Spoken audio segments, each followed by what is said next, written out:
तो देखो ये तो लेक्चर की डिटेल्स है जो ऑलरेडी डाल दिया है मैंने। ये तुम्हारा सिलेबस है राइट, जो तुम लोगों को मेल पे आया ही होगा, है ना। तो यहाँ पे फाइनल अकाउंट्स का तो एक ही सम आएगा, तो फाइनल अकाउंट्स का और 20 मार्क्स का ही सम आने वाला है, राइट। और वो सम में आगे पीछे पैरा ऐड भी कर देंगे, केस स्टडी भी अगर बना देंगे तो भी कोई प्रॉब्लम नहीं है। मेन तो जो ट्रायल बैलेंस दिया होगा और एडजस्टमेंट्स दिए होंगे उससे तुम्हें trading account, profit and loss account और बैलेंस शीट बनाना है और एडजस्टमेंट्स के 2 इफेक्ट लेने हैं। इसमें से जो जो एडजस्टमेंट ऐसा है जो हमने नहीं डिस्कस किया है वो मैं एक्सेल में ऐड करके आज एक्सप्लेन कर दूंगा। तो एक सम ये 20 मार्क्स आएगा ही। उसके बाद जो 20 मार्क्स का एक और लग रहा है वो डिप्रिसिएशन का सम आने का चांस है। Straight line reducing balance, profit और loss on sale of assets, है ना। और पार्टली पेड जो पार्टली सोल्ड है 1/3 2/3 ऐसा कुछ, उसका आने का चांस कम है। मेरा स्क्रीन हो रहा है ना, सबको दिख रहा है, क्लियर है स्क्रीन? तो वो आने का चांस कम है, राइट, कि पार्टली सोल्ड का, बट वो भी मैं आज बता दूंगा। एक प्लस एक इन्वेंट्री का सम आएगा 3 मार्क्स का, फीफो या वेटेड दोनों से सॉल्व करने, या उल्टा भी हो सकता है कि डिप्रिसिएशन 15 और फीफो और वेटेड दोनों मेथड से सॉल्व करके निकालो। और ऐसा तुम्हें केस स्टडी दे देंगे कि दोनों मेथड से निकालो और फिर डिफरेंस क्यों आ रहा है उसका रीजन बताओ और दोनों मेथड के एडवांटेजेस या डिसएडवांटेजेस बताओ। और उसमें ऐसे थियोरी ऐड कर सकते हैं और वो 20 मार्क्स का भी आ सकता है इन्वेंट्री वैल्यूएशन का, कि which method is accepted in income tax या विच मेथड इज बेटर। तो ऐसे भी कुछ आ सकता है। सब में थियोरी एंड न्यूमेरिकल लिखा ही है, बट फाइनल अकाउंट थियोरी आएगा नहीं। तो डेप्रिसिएशन, फाइनल अकाउंट्स, फीफो, ये 3 मिला के जो 55 मार्क्स की न्यूमेरिकल आएंगे, पहले तो इसमें फुल स्कोर करना है। लेकिन फाइनल अकाउंट्स अगर बाकी क्वेश्चंस आ रहे हैं तो लास्ट में अटेम्प्ट करना, या पोस्टिंग और एडजस्टमेंट करके छोड़ देना, टोटल में टाइम वेस्ट मत करना। इसके बाद जो एक और क्वेश्चन है वो जर्नल, लेजर और ट्रायल बैलेंस का आएगा। जर्नल और लेजर का आएगा, जिसमें जर्नल एंट्री पास करने तुम्हें बोलेंगे, राइट। जर्नल एंट्री पास करने के बाद तुम्हें लेजर में बहुत सारे लेजर बनाने नहीं बोलेंगे। एक तो कैश अकाउंट बोल सकते हैं और एक दो अकाउंट कोई बोलेंगे कि खाली ये अकाउंट बनाओ। सारे लेजर तो बनाने नहीं बोलेंगे क्योंकि वो बहुत बड़ा हो जाएगा। तो जर्नल एंट्री आना चाहिए, plus they will ask you cash account और सम 1 और 2 मोर लेजर्स में। तो 4 क्वेश्चन तो ये हो गए फिक्स। उसके अलावा ट्रायल बैलेंस पे एक मुझे लग रहा है 15 मार्क्स का क्वेश्चन आएगा, एनालिटिकल क्वेश्चन, कि जिसमें ऐसा एक केस स्टडी दे देंगे कि एक न्यू बिजनेस ओपन किया है और उसने सब अकाउंट्स अपना बनाया, सिर्फ उसको अकाउंटिंग नॉलेज नहीं है, और उसने ये ट्रायल बैलेंस बनाया और उसका ये ट्रायल बैलेंस टैली नहीं हो रहा है। तो उसने तुम्हें ऐसा अकाउंट मैनेजर रखा है और तुम्हें उसने क्या मिस्टेक की है वो बताना है और उसके ट्रायल बैलेंस को करेक्ट करके देना है। ऐसा एक क्वेश्चन ट्रायल बैलेंस पे आ सकता है, राइट। वो भी हम डिस्कस कर लेंगे।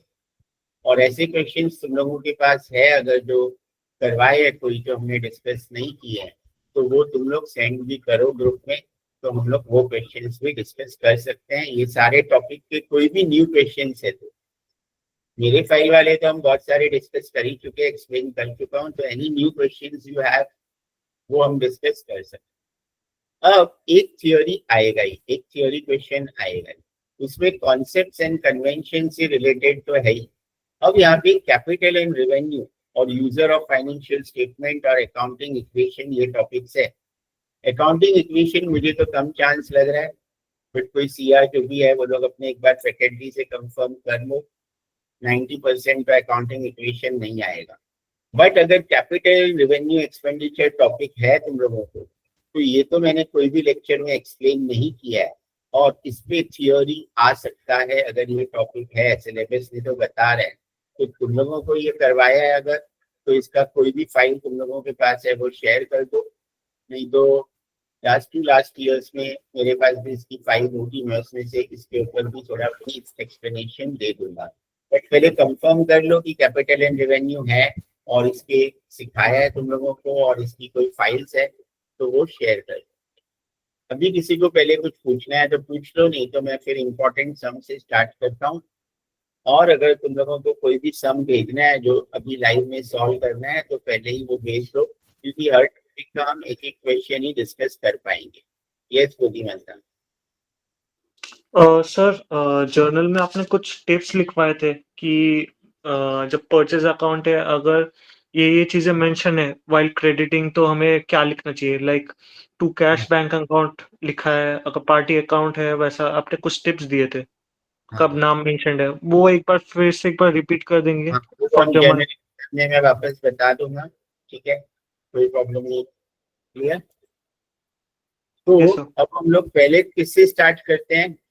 इससे फीफो वेटेड तो सबको आता होगा, फीफो वेटेड बहुत इजी है। तो आज अगर हम फीफो वेटेड लास्ट में जिसको डाउट है इंक्लूड करेंगे, क्योंकि फीफो वेटेड तो ऑलरेडी मेरे 2 लेक्चर है वो सुन के भी आ जाएगा, है ना। पास्ट पेपर के भी सॉल्व किए और वो शायद 75, 80 या 90% स्टूडेंट्स को ऑलरेडी आता होगा।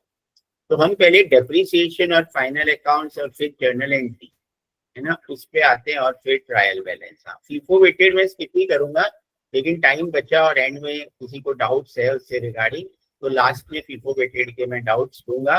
और वीडियो रिकॉर्डिंग सुन लेना फीफो वेटेड के लिए, और जो भी डाउट्स है वो मैं व्हाट्सएप या डीएम में भी रिप्लाई कर दूंगा। क्लियर? तो पहले फाइनल अकाउंट्स की डेप्रिसिएशन किससे स्टार्ट करना है तुम लोगों को? Depreciation final accounts. चलो पहले कर देते हैं डेप्रिसिएशन, फिर फाइनल अकाउंट, दोनों हो ही जाएगा। अब सबसे पहले डेप्रिसिएशन के लिए बेसिक्स तो सबको आता ही होगा, अभी तक 1-2 लेक्चर तो मेरे सुन ही लिए होंगे या कॉलेज में तुम लोगों का था भी, राइट। तो सबसे पहले तो फाइनल अकाउंट्स में, सॉरी डेप्रिसिएशन में क्या याद रखना है तुम लोगों को कि इसका फॉर्मेट क्या है, ये लेजर का फॉर्मेट है, ये तो सबको पता है, राइट। डेबिट में क्या पॉसिबिलिटी है, डेबिट में क्या पॉसिबिलिटी है और क्रेडिट में क्या पॉसिबिलिटी है, right. What are the possibilities कि हम जब ये लेजर बनाते हैं तो इसमें पॉसिबिलिटी क्या है? तो सिंपल है ये। अगर एक सम तुम लोग देखोगे, इसके नंबर्स तो मैं डिलीट कर देता हूँ, तो तुम लोगों को खाली यही याद रखना है कि डेबिट में जब भी खरीदते हैं वो डेबिट में आता है टू कैश बैंक, राइट। जब भी हम खरीदेंगे तो डेबिट में कैश बैंक आएगा, तो इसमें जो भी मैंने लिखा हुआ है ना वही डेबिट में पॉसिबल है। और क्रेडिट में क्या पॉसिबल है वो मैं अभी सब बता देता हूँ। मतलब जब भी हम खरीदते हैं तो कैश बैंक डेबिट में आएगा, और अगर ओपनिंग बैलेंस दिया है या सेकेंड ईयर से तो आएगा ही balance brought down, which is the closing balance of the previous year. तो परचेज करने पे कैश बैंक डेबिट में, और अगर फर्स्ट ईयर में ही ओपनिंग बैलेंस दिया है तो टू बैलेंस ब्रॉट डाउन, या सेकेंड ईयर से तो टू बैलेंस ब्रॉट डाउन आएगा ही। और उसके अलावा अगर हमने एसेट बेचा और उस पर प्रॉफिट हुआ है तो वो डेबिट में आ सकता है। तो डेबिट में ये 3 चीज के अलावा कुछ पॉसिबल ही नहीं है।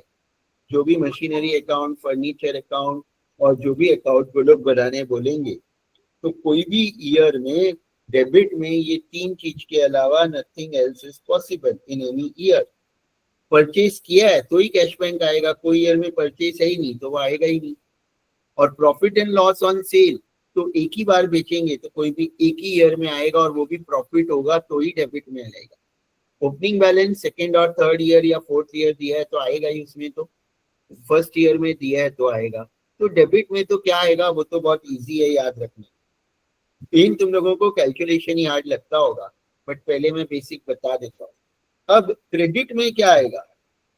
क्रेडिट में फर्स्ट ईयर से लेके ईयर तक ऑलवेज बाय डेप्रिसिएशन और बाय बैलेंस कैरिड डाउन, ये तो हर साल आएगा ही on the last day of the year. जो भी लास्ट डेट पे है हर साल बाय डेप्रिसिएशन और बाय बैलेंस कैरिड डाउन आएगा ही।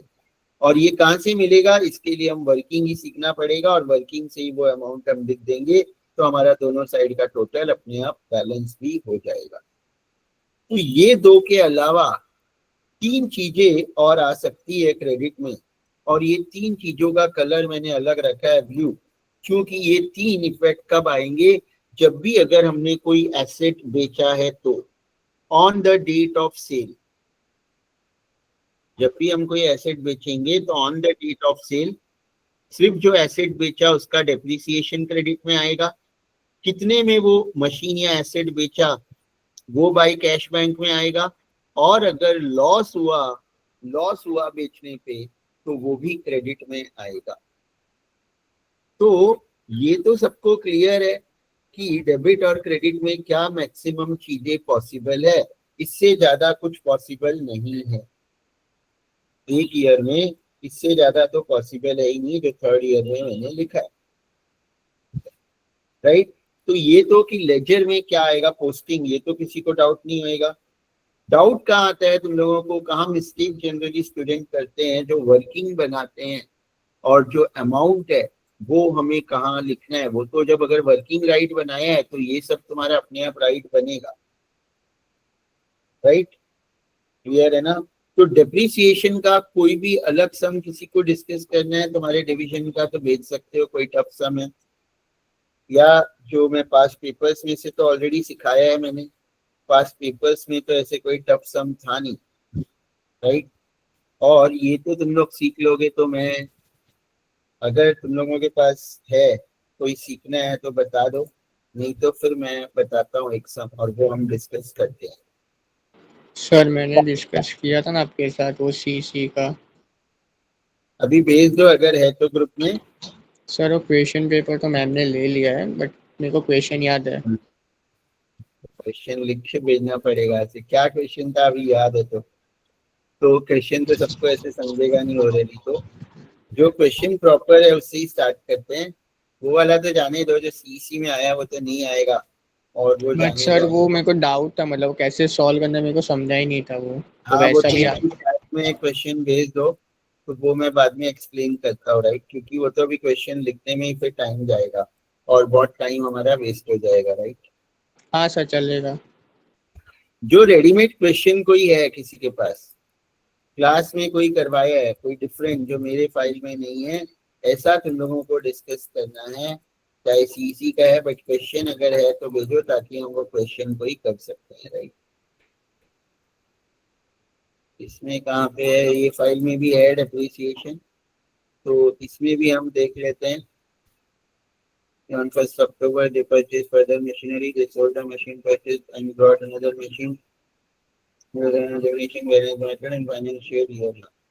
देखो एक ये जो है ना, इस तरह का क्वेश्चन एक तो ज्यादा इंपॉर्टेंट है, ठीक है। अगर ये 15 मार्क्स के लिए आता है तो क्या होगा कि टोटल 3 मशीन, चलो 3 से 4 भी दे सकते हैं, 5 भी दे सकते हैं, पास्ट तीनों ईयर के 22, 23, 24 के तो तुम लोग सम सॉल्व कर ही लेना, और वो सारे सॉल्यूशन मेरे फाइल में है, एक्सप्लेनेशन यूट्यूब पे है, ठीक है। ये कुछ अलग क्वेश्चन है जो हमने डिस्कस नहीं किया है, राइट। पार्ट सेल का मैं अलग से बता दूंगा, पहले मैं एक ये क्वेश्चन जो हमने सॉल्व नहीं किया है वो लाइव सॉल्व करके बताता हूँ, क्लियर एवरीवन। तो जनरली कैसा क्वेश्चन आएगा कि टोटल 3 मशीन या 3 एसेट खरीदा है, उसमें से एक बेचा है, और मेथड स्ट्रेट लाइन या डिमिनिशिंग कुछ भी आ सकता है, और 3 साल का तुम्हें मशीनरी अकाउंट और डेप्रिसिएशन अकाउंट दोनों बनाने बोल सकते हैं, या सिर्फ मशीनरी अकाउंट या जो भी एसेट है फर्नीचर वो बनाने वो लोग बोल सकते हैं, राइट। तो क्लियर है सबको? Yes yes, any question? Sir ये मेथड का कोई और भी नाम है क्या, एक रिड्यूसिंग और एक diminishing, is there any other name for this method? Written down value method, return written down down, value method, diminishing balance method and reducing balance reducing, method. Okay sir. और इसके लिए ना देखो, ये जो फाइल नंबर 01 है इसमें तुम्हें बहुत काम की है, ये 11th की टेक्स्ट बुक है, बट काफी टॉपिक्स जो भी तुम्हारे है वो इसके अंदर है। Final, journal, ledger, depreciation, accounting equation, ये सारे टॉपिक इसके अंदर है। और डेप्रिसिएशन के चैप्टर के स्टार्टिंग में ही जाओगे यहाँ पे, तो वो सारे मेथड्स के अलग अलग नाम क्या है वो भी यहाँ पे लिखा है। इसके 3 नाम है, fixed instalment, straight line, original cost method, है ना। और दूसरा मेथड के भी यहाँ पे नाम लिखे हैं, डिमिनिशिंग, रिड्यूसिंग और रिटन डाउन वैल्यू मेथड। और इसमें बहुत सारे सम सॉल्व है, अनसॉल्व भी है प्रैक्टिस के लिए, किसी को चाहिए तो ये फाइल में ही काफी फाइनल अकाउंट्स भी है, तो सब मिल जाएगा और सॉल्व भी मिलेगा तुमको, टाइम किसी के पास ज्यादा है तो। नहीं ओके तो जो सर। पास्ट पेपर्स और मेरी फाइल्स है इसमें से तो हम कर ही सकते हैं, राइट? Sir yes. सर ये जो मशीनरी जो अकाउंट है that is by SLM method, right sir?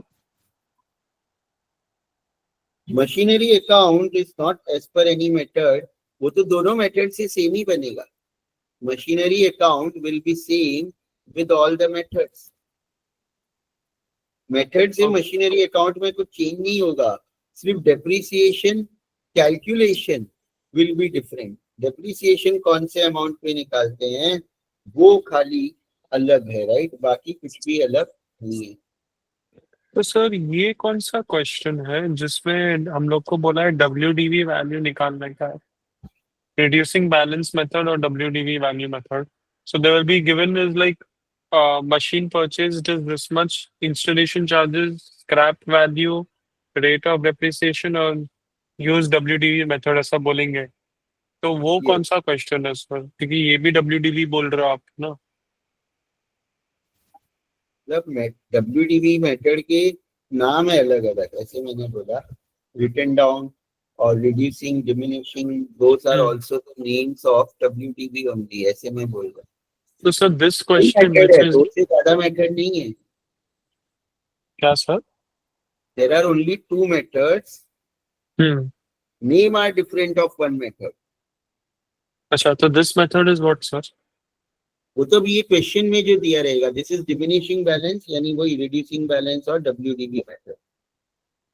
Okay, अच्छा अच्छा, ठीक है sir. After the class I have some, I will ask sir. yes. So this is the your, and today I will be able to pick up call after 11 only, huh? Because I have continuous class. On 1st April 2015, Suman Traders purchased machinery for 30,000. On 1st October 2015, they purchased further machinery costing 20,000. तो यहाँ पे 2 machine दिया है। 1st अप्रैल 2015 को खरीदा 30,000 का, 1st अक्टूबर 2015 को भी खरीदा एक और, 1st October 2016 को they sold the machine purchased on 1st April 15 and brought another machine for 15,000 on the same day. Depreciation is provided on machinery at 20% per annum on the diminishing balance or reducing or written down. The name is different, मतलब वही है। और 31st मार्च को every year close होता है और machinery account, depreciation account बनाना है, and all working should form part of your answer. 3 machine हमने टोटल खरीदी है, तो 3 कॉलम मैंने बनाई, डेट, पर्टिकुलर 3 कॉलम और एक total column, which is up to you if you want to prepare or not prepare, right? तो सबसे पहले तो हमें यहाँ पे फर्स्ट ईयर कौन सा है हमारा जिसका हमें अकाउंट बनाना है, that is 2015-16। तो 2015-16 का ही वर्किंग करेंगे हम सबसे पहले तो। यस, बोलो क्या डाउट है? ये क्वेश्चन सेंड करो ना व्हाट्सएप पे।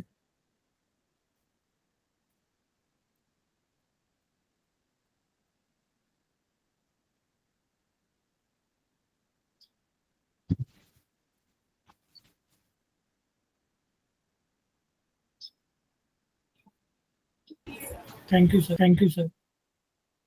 So first we have purchased on 1st April 15. So here we will write the date, that is 1/4/2015. Purchase, and here installation charges कुछ नहीं है, वो तो सबको, अगर installation charges दिया होगा तो हमें क्या करना है, installation charges दिया है तो वो भी ऐड करना है। 30,000 है प्लस installation charges है, कुछ भी है, फ्रेट है, कैरेज है, कुछ भी है मशीनरी के आगे, तो वो ऐड करके हमें टोटल ही लिखना है। तो यहाँ तो 30,000 है, तो we will write here 30,000, right? Then next you have to check कि the next date is also in the same year. 1st October 15 will also come in 15-16 only. 15-16 means this year will start on 1st April 2015 and will end on 31st March 16. 1st April 15 से start होके 31st March 16 को खत्म होगा, तो 1st October 15 ये year में ही आता है, राइट? तो 1 October यानी 1/10/2015 again there is a purchase of another machine and the amount of that is 20,000.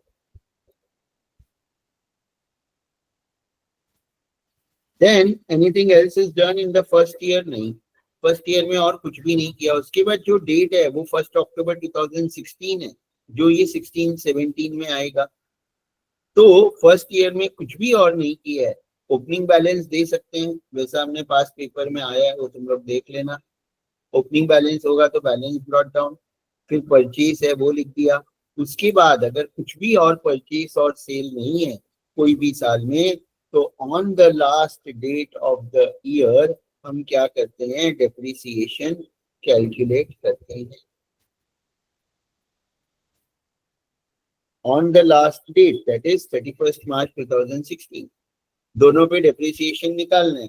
First year में तो कोई भी मेथड हो उससे फर्क नहीं पड़ेगा, क्योंकि ओपनिंग बैलेंस सही नहीं, तो डिमिनिशिंग है कि स्ट्रेट लाइन है, एक ही हमारे पास अमाउंट है, तो हम इस पे डेप्रिसिएशन निकालेंगे. इसका वर्किंग तुम्हें लिखने की जरूरत नहीं है एग्जाम में. 30,000 का 20% और इनटू कभी भी खरीदते हैं तो मंथ्स अपॉन 12 भी लिखने का. मंथ्स अपॉन 12 यानी from the date of purchase till the last date of the year. From the date of purchase till the last date, या जो डेट को हम डेप्रिसिएशन चार्ज कर रहे हैं. तो from 1 April to 31 March 12 months होता है, तो इंटू 12/12. तो 12/12 नहीं भी करते क्योंकि ये 1 अप्रैल को खरीदा तो चलेगा. बट याद क्या रखना है कि जब भी परचेज किया है और उस ईयर में परचेज किया है, तो वो मशीन पे मंथ्स अपॉन 12 से भी मल्टीप्लाई करना है. तो this will be 6,000. Then the other is 20,000. 20,000 into 20% and into ये कभी खरीदा है 1 अक्टूबर 1/10 from 1 October to 31 March 6 months, so that is 6/12. जो डिनोमिनेटर में 12 है वो तो number of months in a year है, वो हमेशा 12 ही रहेगा. तो this will 1000. So this will be your 2000. So your total depreciation will be 6 plus 2, 8,000, which I have written here. And then what you will write is on 31st March, you will write balance और written down value. ये कैसे आएगा? जो ऊपर 30 है उसमें से depreciation minus कर दोगे 24, वैसे ही 20 में से ये 2 माइनस कर दिया तो that is 18,000. And here this will be your 24 plus 18, that is 42,000. सो ये हमारा फर्स्ट ईयर का वर्किंग हो गया. जैसे ही हम last date of the year को डेप्रिसिएशन कैलकुलेट करते हैं और इसका बैलेंस निकाल लेते हैं, वो ईयर का वर्किंग वो खत्म हो जाता है, राइट? ये फर्स्ट ईयर की वर्किंग में किसी को कुछ डाउट है? Any doubt in the working of the first year? Yes Kriti. So जब opening balance होता है, so that is only considered in the SLM method, right? Because depreciation उस पे ही charge होगा. देखो जब ओपनिंग बैलेंस होगा, ऐसा ना 24 में एक क्वेश्चन आया था तुम लोगों को, या कोई तो एक ईयर में आया था, 24 में ही है, जब ओपनिंग बैलेंस दिया था 50,000, है ना, राइट? 50,000 दिया था और यहाँ पे इन लोग ने बोला था कि स्ट्रेट लाइन बेसिस पे तुम्हें डेप्रिसिएशन चार्ज करना है. अगर देखो डिमिनिशिंग या रिड्यूसिंग है और ओपनिंग बैलेंस दिया है, तो जो ओपनिंग बैलेंस है उस पे ही तुम डेप्रिसिएशन चार्ज करोगे. मतलब ये स्ट्रेट लाइन नहीं होता, रिड्यूसिंग होता या डिमिनिशिंग होता तो ये 50,000 पे ही हम डेप्रिसिएशन निकालेंगे. तो कोई प्रॉब्लम है नहीं, ओपनिंग बैलेंस आ गया तो. लेकिन ओपनिंग बैलेंस दिया है और मेथड स्ट्रेट लाइन बोला है तो प्रॉब्लम है. तो हम ये 50,000 पे डेप्रिसिएशन नहीं निकालेंगे. अगर ऐसा है कि ओपनिंग बैलेंस दिया और स्ट्रेट लाइन मेथड है, तो they will also give you the original cost of that opening balance. अगर ओपनिंग बैलेंस दिया है और स्ट्रेट लाइन मेथड पूछा है, तो उस ओपनिंग बैलेंस वाली मशीन का ओरिजिनल कॉस्ट भी वो लोग दे देंगे, जैसे 24 के पेपर में दिया है 1 लाख। तो स्ट्रेट लाइन में हम हमेशा ओरिजिनल कॉस्ट पे डेप्रिसिएशन निकालते हैं, तो हम 1 लाख पे डेप्रिसिएशन निकालेंगे अगर स्ट्रेट लाइन है तो ऑन द ओरिजिनल कॉस्ट, और रिटन डाउन मशीन है तो जो ओपनिंग बैलेंस है उस पे डेप्रिसिएशन निकालेंगे। क्लियर है? Yes, sir. Thank you.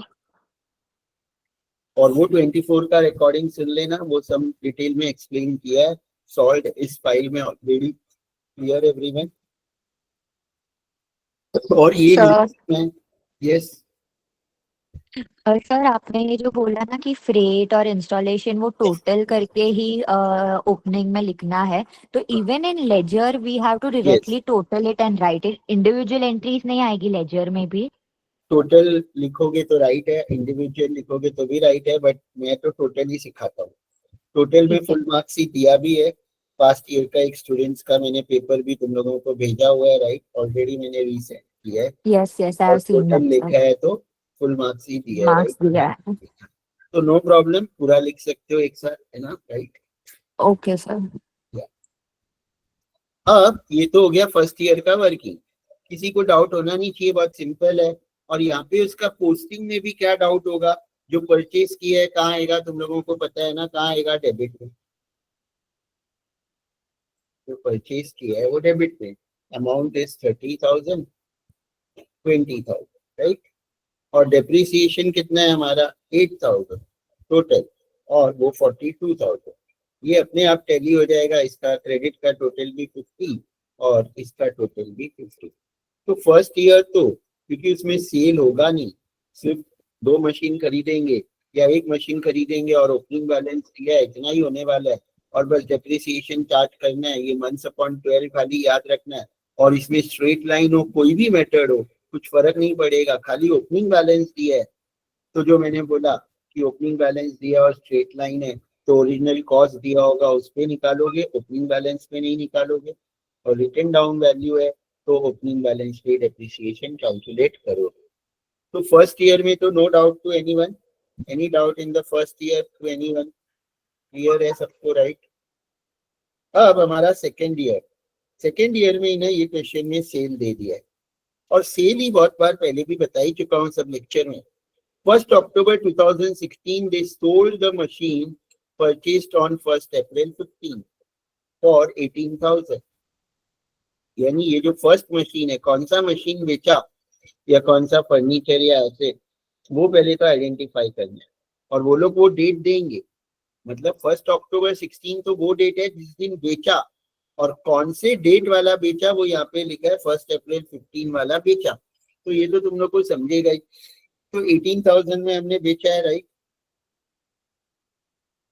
सबसे पहले क्या करना है तुम लोगों को सबसे पहले on the date of sale, जो भी डेट ऑफ सेल है वो लिखना है, और वर्किंग में वो डेट पे तुम्हें सबसे पहले डेप्रिसिएशन कैलकुलेट करनी है। क्या करना है तुम्हें? On the date of sale always first calculate depreciation, and सिर्फ उस मशीन पे डेप्रिसिएशन कैलकुलेट करना है जो हम बेच रहे हैं। और रिटन डाउन वैल्यू मेथड है, ये डिमिनिशिंग बैलेंस मेथड है। तो ये 24,000 जो लास्ट अमाउंट है, इस पे हम डेप्रिसिएशन निकालेंगे। तो 24,000 इंटू 20% इंटू मंथ्स अपॉन 12 भी लेना है, बेचने के वक्त भी मंथ्स अपॉन 12 लेना है। तो मंथ्स क्या लोगे? From the start of the year, first day of the year till the date of sale. तो ये ईयर स्टार्ट कब हो रहा है? 1st April 2016। 1st April 2016 से 1st October 2016, that is 6 months। तो 6/12, तो ये तुम्हारा आएगा 2400। उसके बाद ये 24 में से 2400 माइनस करोगे, right? You will subtract this amount. So you will get written down value or book value on the date of sale of that asset that you have sold.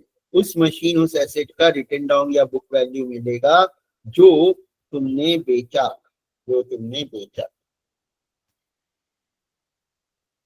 Right? Clear है? यहाँ तक तो clear है कि हमने खाली minus किया है, माइनस।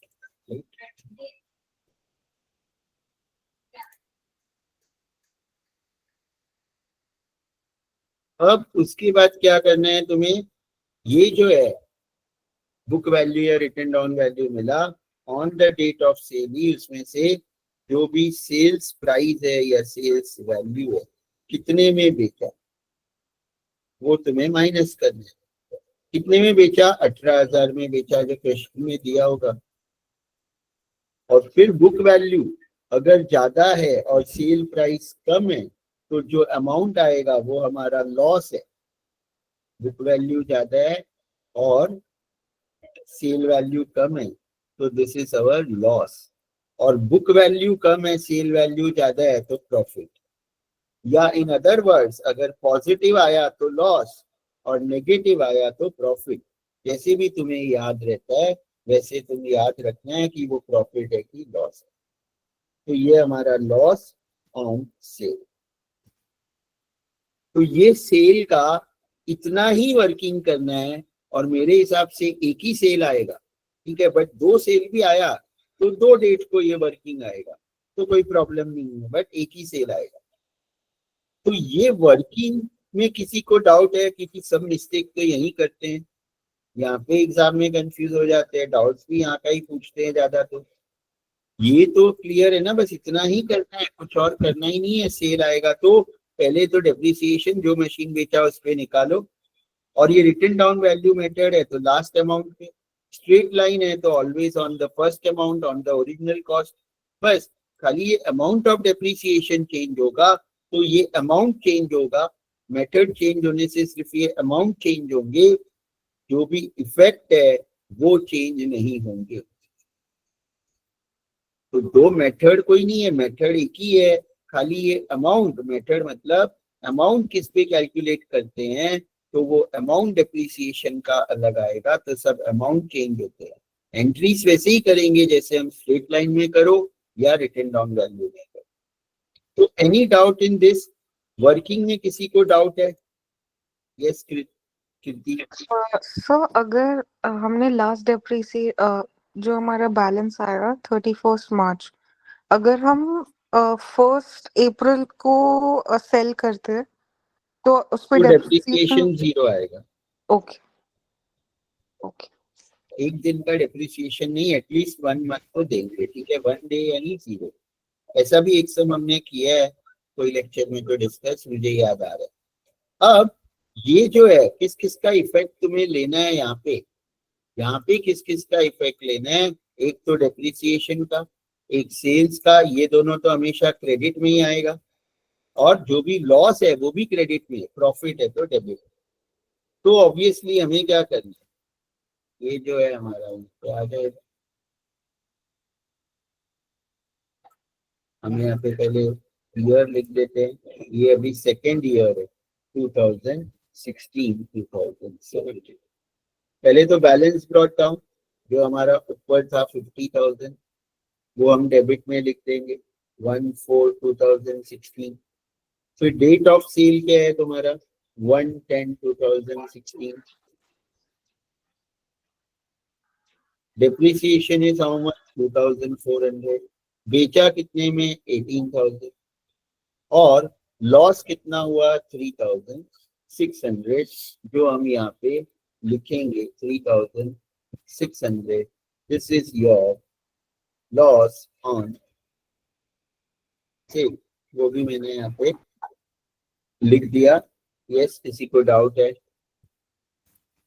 हाँ सर, वहाँ पे 42 आएगा ना? एक सेकंड देख लेता हूँ कहाँ पे। ये to balance brought down 1 April 2000। Sorry मैंने वो टोटल कॉपी कर दिया, ये बैलेंस वाला ले लिया, बैलेंस कर इट डाउन 42, तो ये 42। तो ये सेल का तीनों क्लियर है सबको, 2400, 18,000, 3,600 सेल पे। ये वर्किंग है छोटा सा, बस 4 लाइन का वर्किंग है। सेल 5 सेल में अभी बता दूंगा, बट अगर 5 सेल नहीं आया तो सेल सब लोग कर लोगे। 4 लाइन का वर्किंग एंड 3 इफेक्ट,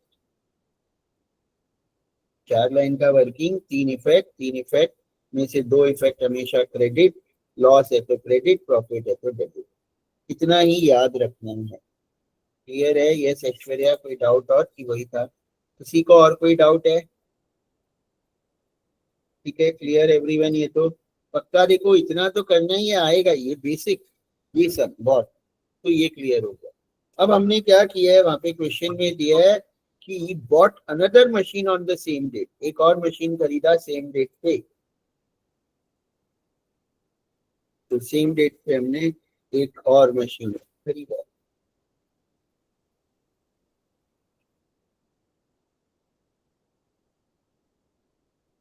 तो M3 में लिखेंगे अमाउंट इज 15,000, तो 15,000 हमने लिखा वहां पे, राइट।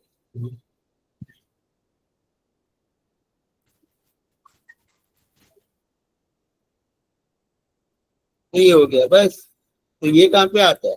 ऑब्वियसली अगर हम खरीदते हैं तो वो तो डेबिट में आता है।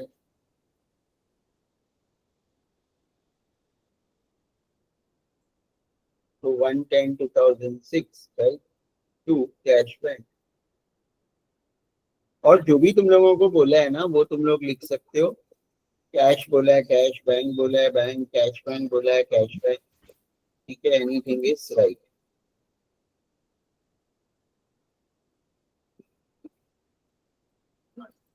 तो कितने में खरीदा? 15,000 में। ठीक है, अब उसके अलावा क्या आएगा यहाँ पे? ऑब्वियसली उसके अलावा अभी कोई भी परचेज सेल है ही नहीं, कोई भी परचेज सेल नहीं है। तो हम क्या करेंगे, हम लोग last date of the year पे डेप्रिसिएशन चार्ज करेंगे। Last date of the year, right.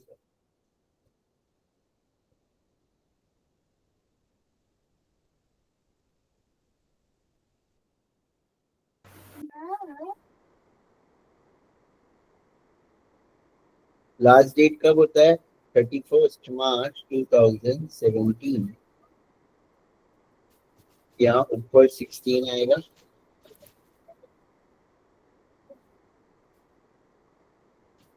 Right, clear है सबको? ये तो लास्ट डेट पे हमें क्या करना है, ये कैलकुलेट करना है डेप्रिसिएशन।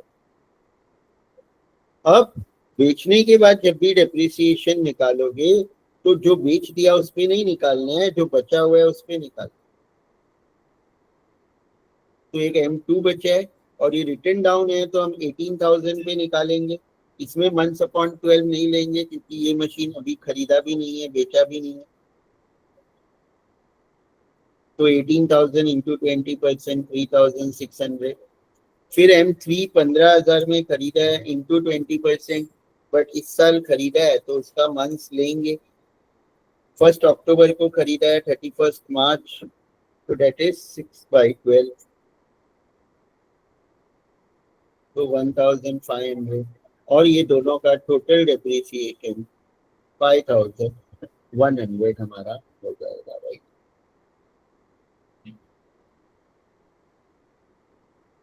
क्लियर है ना यहाँ तक तो सबको? Any doubt till here? और फिर हमें करना क्या है, बस बैलेंस निकालना है।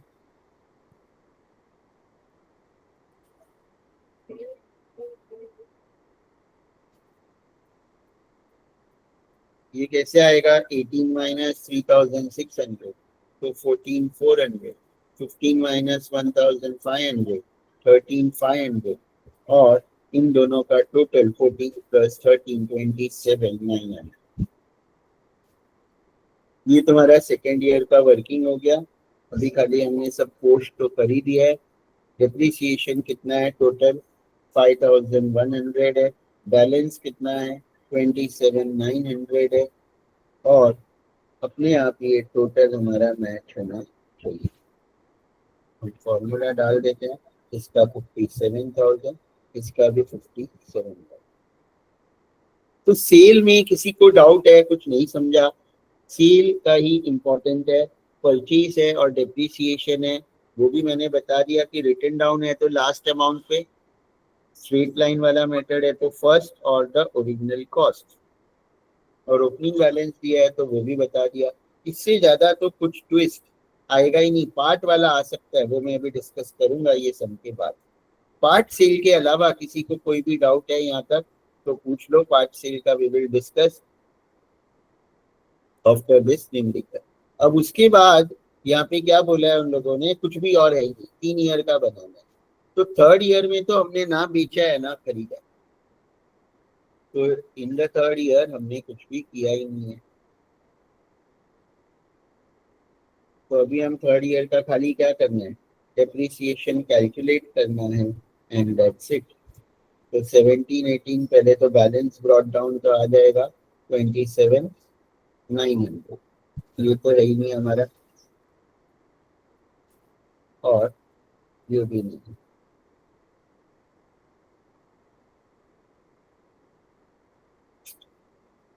तो बस डेप्रिसिएशन निकालना है in the 3rd year, that is 2017-2018। So last date is 31st March 2018. We will calculate depreciation, और depreciation किस पे निकालेंगे, लास्ट वैल्यू पे। तो लास्ट वैल्यू क्या है इसका 14,400, तो उसका 20%, ठीक है। और इस पे क्योंकि नया तो खरीदा ही नहीं है। 3rd मशीन का लास्ट वैल्यू क्या है 13,500, तो उसका 20%, राइट।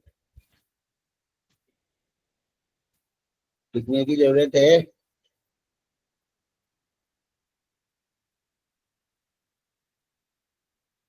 तो यहाँ लिख देता हूँ फिर ये लाइन में इसका वर्किंग और फर्स्ट वाले का,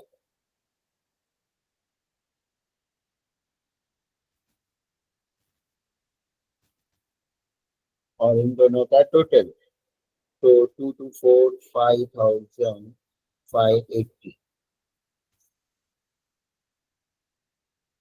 और फिर लास्ट डेट पे हमारा बैलेंस आ जाएगा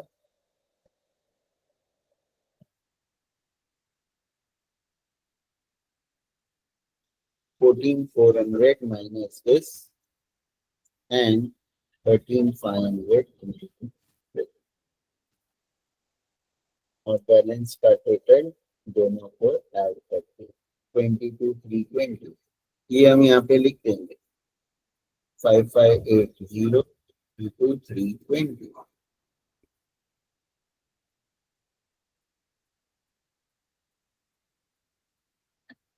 तो क्लियर है ना, बस इसका टोटल लेंगे तो ये तो हमारा क्या हो जाएगा, W हो जाएगा, right?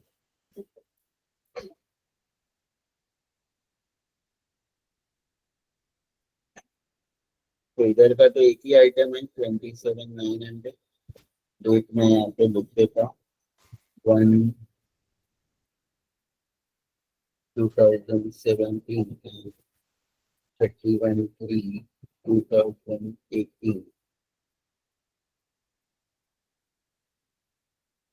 और इसका टोटल भी टैली हो जाएगा, राइट। तो ये वाला सम तो हो गया। इसमें मैं डेप्रिसिएशन अकाउंट भी अभी बता दूंगा, पहले डेप्रिसिएशन अकाउंट भी बता दूंगा, ये तो सबको क्लियर है, ठीक है। अब देखो डेप्रिसिएशन अकाउंट हम कैसे बनाते हैं।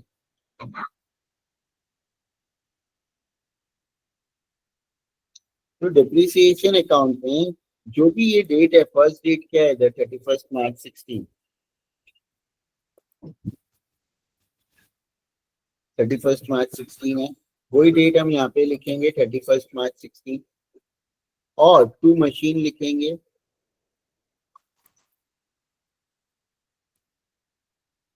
और अमाउंट वो जो था वही लिखेंगे, डेट इज 8,000। ये 8,000 था, तो खाली डेप्रिसिएशन के डेबिट में 2 मशीन ये जो हमने लिखा, और क्रेडिट में लास्ट डेट कोई तुम्हें क्या करना है, by profit and loss account लिख के वो अमाउंट लिख देना है। फर्स्ट ईयर का बन जाएगी।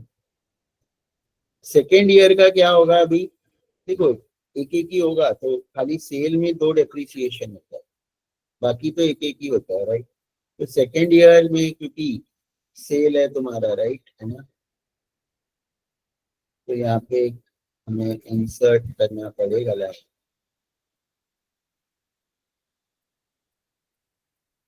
यहाँ पे 2 बार डेप्रिसिएशन निकाला, तो एक 1/10/16 और एक 31 मार्च 17।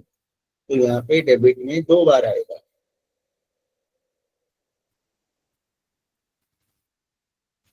और वो दोनों डेप्रिसिएशन, ये था 5100 और ये है 2400। तो 2400 और 5100।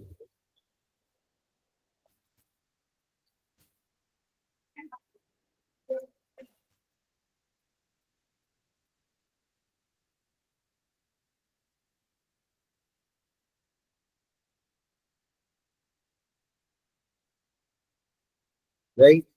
और हमें क्या करना है, हम लोग लेकिन क्रेडिट में लास्ट डेट पे ही पूरा टोटल एक साथ लिखें, यानी 5100 प्लस 2400 दैट इज 7500। और जो टोटल लेंगे यहाँ पे वो भी 7500। क्रेडिट में एक ही डेट पे लिखना है, ये याद रखना है कि क्रेडिट में 2 डेट पे नहीं लिखना है, लेकिन जिस ईयर में सेल है तो डेबिट में वो 2 साल आ जाएगा। तो वैसे ही हमारा 2017-18 और क्या है 18-19 था, क्या नहीं, सॉरी क्या था, 15-16 था ये तो।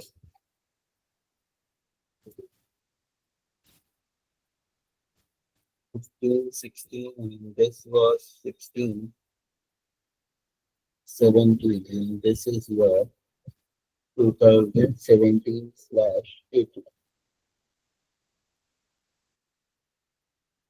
तो यहाँ पे 2 मशीनरी हमें पहले 5580 आ गया, और क्रेडिट में हमें क्या करना है 5580।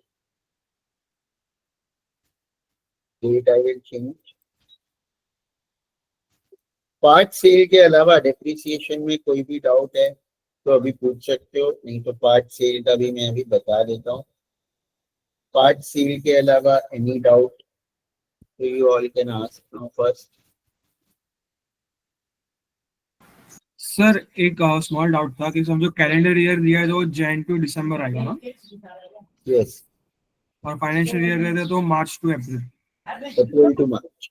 Okay sir. सर यस, और कुछ भी ना दिया हो तो सिर्फ इतना लिखा था कैलकुलेट डेप्रिसिएशन फॉर 3 इयर्स करके, तो मैंने उसमें फाइनेंशियल ईयर ले लिया था, but it was calculated on calendar year. तो वो आइडेंटिफाई कैसे करे कि वो कौन सा ईयर लेना वो है? तो क्वेश्चन में दिएंगे, जैसे यहाँ दिया है closes on 31 March every year, यहाँ दे दिया है। तो अगर ये है और ये नहीं लिखा होता 15-16 और खाली 3 इयर्स लिखा होता, तो इससे हमें पता चल जाएगा कि 31 मार्च, तो वो तो देना जरूरी है।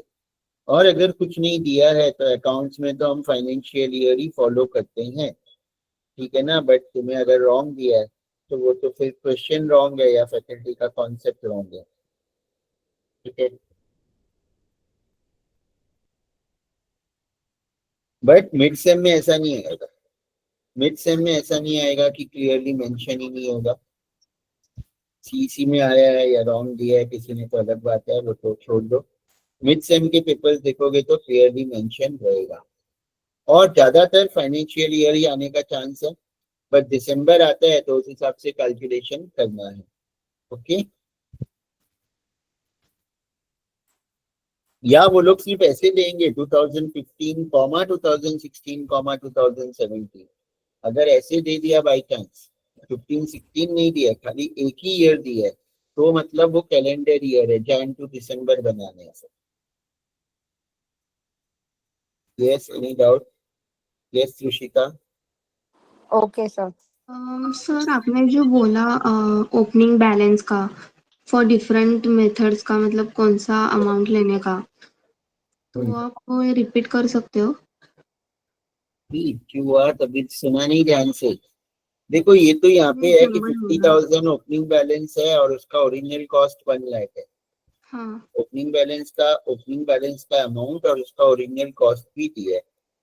तो मैंने ओपनिंग बैलेंस तो यहाँ लिखा है ना वर्किंग में, और यहाँ भी हम ओपनिंग बैलेंस ही लिखेंगे, राइट। राइट। और ओरिजिनल कॉस्ट मैंने पेंसिल से ऊपर लिख दिया, मतलब पेंसिल से तुम लिख दोगे ऊपर, ठीक है। ओके। यहाँ पे अगर स्ट्रेट लाइन मेथड है तो ये 1 लाख पे डेप्रिसिएशन निकालोगे जो ओरिजिनल कॉस्ट है, रिटन डाउन वैल्यू है तो 50,000 पे निकालोगे, बस इतना ही याद रखो। ओके ठीक है। क्लियर? क्लियर। तो ये तो हो गया। अब एक पार्ट सेल का मैं पहले बता देता हूँ। देखो पार्ट सेल का ना, कहाँ पे था हमारा क्वेश्चन? पार्ट सेल देखो पास पेपर्स में तो आया ही नहीं है। ईसी में आया था क्या? ईसी में भी नहीं आया था ना, ये तो कोई 24 का सीईसी है सो आया था हमको। इस साल का। हाँ बट इस साल का मुझे किसी ने भेजा ही नहीं है, मैं तो बोलता हूँ कि तुम लोग भेज दो क्वेश्चन है तो। वो तो पास्ट ईयर का सीईसी का है। पार्ट सेल एक है मेरे इसमें ऑलरेडी, बट तो वो मैं बता देता हूँ आपको।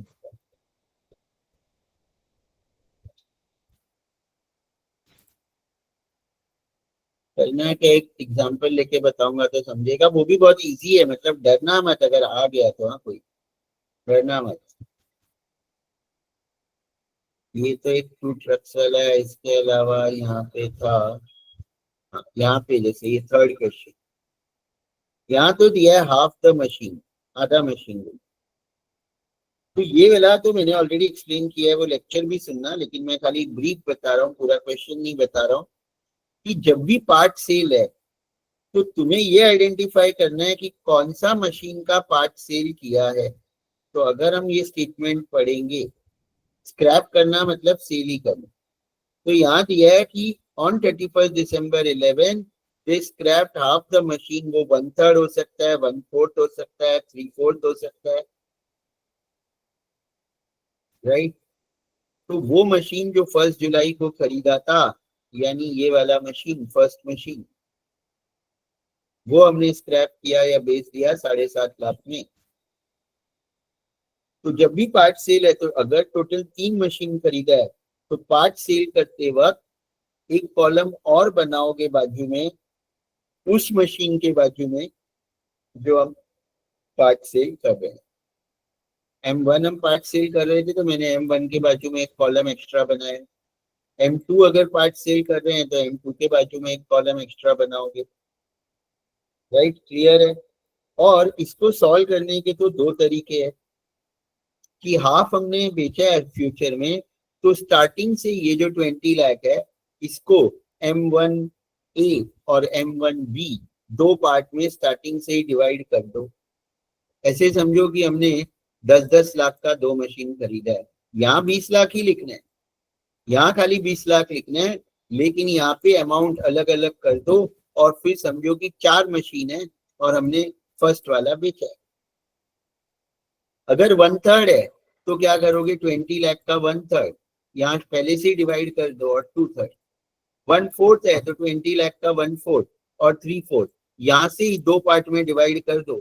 तो उसमें तो तुम्हें कुछ नया सीखना ही नहीं है, खाली ऐसे एज्यूम करना है कि हमारे पास 4 मशीन है, M1 के 2 पार्ट और M2 और M3, और यहाँ खाली एक साथ लिखना है। बाकी आगे तो अपने आप ही करेक्ट आएगा, कुछ और तुम्हें मेथड चेंज ही नहीं करना है।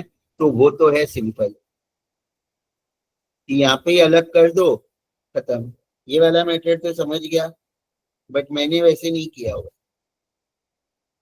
वो ज्यादा सिंपल है बट मैंने वैसे नहीं किया हुआ है। वो समझ गया सबको क्या करना है?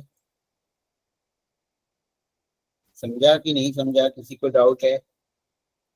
क्लियर है क्या? पक्का? Any doubt? तो ये क्लियर है, राइट। अब दूसरा मेथड क्या है कि जब बेचेंगे तब उसको 2 पार्ट में डिवाइड कर दो। अभी 1665 रिटर्न डाउन है, हमने बेचा, तो यहाँ पे तो हाफ हाफ, तो 1665 का हाफ मैंने यहाँ लिखा, हाफ यहाँ लिखा। 1/3 होता तो 1665 का 1/3 यहाँ पे, 2/3 यहाँ पे, 1/4 है तो यहाँ पे डिवाइड तो करना ही पड़ेगा तुम्हें, या तो स्टार्टिंग में करो या अभी करो, डिवाइड करना पड़ेगा। क्लियर है? क्लियर है क्या? हेलो हाँ पहले तो ये यस बोलो। सर, मेरा मतलब ये डाउट है कि जब भी हम लोग डिवाइड करेंगे मशीन को तो हमेशा रिटर्न डाउन वैल्यू को ही डिवाइड करना है ना, कॉस्ट को नहीं डिवाइड करना। हमेशा रिटर्न डाउन वैल्यू को ही करना है, लेकिन डिवाइड हमेशा रिटर्न डाउन वैल्यू को करके ही यहाँ पे लिखोगे, यहाँ जब लिखोगे तो, लेकिन यहाँ करते हो तो फर्स्ट अमाउंट हो तो कॉस्ट ही हो गया, फिर अपने आप रिटर्न डाउन दोनों का आता जाएगा। लेकिन यहाँ करोगे तो रिटर्न डाउन को ही हमेशा करना है, मेथड कोई भी हो, लेकिन मेथड पे ये कैलकुलेशन में फर्क आएगा जो मैंने सिलेक्ट किया। अगर पार्ट सेल है और तुम्हारा डिमिनिशिंग या रिटर्न डाउन वैल्यू मेथड है तो जो रिटर्न डाउन वैल्यू हमने डिवाइड किया उसी पे हम वो परसेंटेज निकाल लेंगे, जैसे 832 500। बट अगर पार्ट सेल है और स्ट्रेट लाइन मेथड है तो क्या प्रॉब्लम आएगा, 832 पे अगर तुमने डेप्रिसिएशन निकाल लिया तो रॉन्ग हो जाएगा। तुम्हें सर कॉस्ट ओरिजिनल पे कॉस्ट निकालेंगे ना? निकालना है, ये 20 लाख तो पूरे का था, तो तुम्हें बाद में वर्किंग में अलग से इसको भी डिवाइड करना पड़ेगा, हाफ या 1/3 जो भी सेल किया है, 20 लाख का हाफ 10 लाख, तो 10 लाख पे यहाँ पे निकालेंगे। अगर 1/4 हम सेल करते तो यहाँ तो रिटर्न डाउन वैल्यू को ही अलग अलग करते 1/4 और 3/4 में, बट अगर स्ट्रेट लाइन मेथड है तो 20 लाख का 1/4 5 लाख पे यहाँ हम निकालते, अगर वैसा दिया होता तो इसीलिए रिटर्न डाउन में तो पार्ट सेल में नीचे डिवाइड करने में भी प्रॉब्लम नहीं है, बट मिस्टेक क्या हो जाती है कि पार्ट सेल है और स्ट्रेट लाइन है और लोग फिर इस पे डेप्रिसिएशन ले लेते हैं तो वो रॉन्ग हो जाता है। तो इसीलिए बेस्ट क्या है कि यहाँ से ही अलग अलग कर दो ना, फिर कोई मेथड का ही झंझट नहीं, ना कोई नया कॉन्सेप्ट याद रखना है। और वो मैं अभी करके भी बता देता हूँ, यहाँ पे नीचे मैं करके भी बता देता हूँ। ये 20 लाख था तो मैं क्या लिखूंगा, यहाँ पे 10 लाख लिखूंगा, ये 1 लाख हो गया, और यहाँ पे तो भी आंसर देखोगे तो सेम ही आएगा, तो उसमें कोई झंझट ही नहीं। फिर मैं 10 लाख का 10% निकालूंगा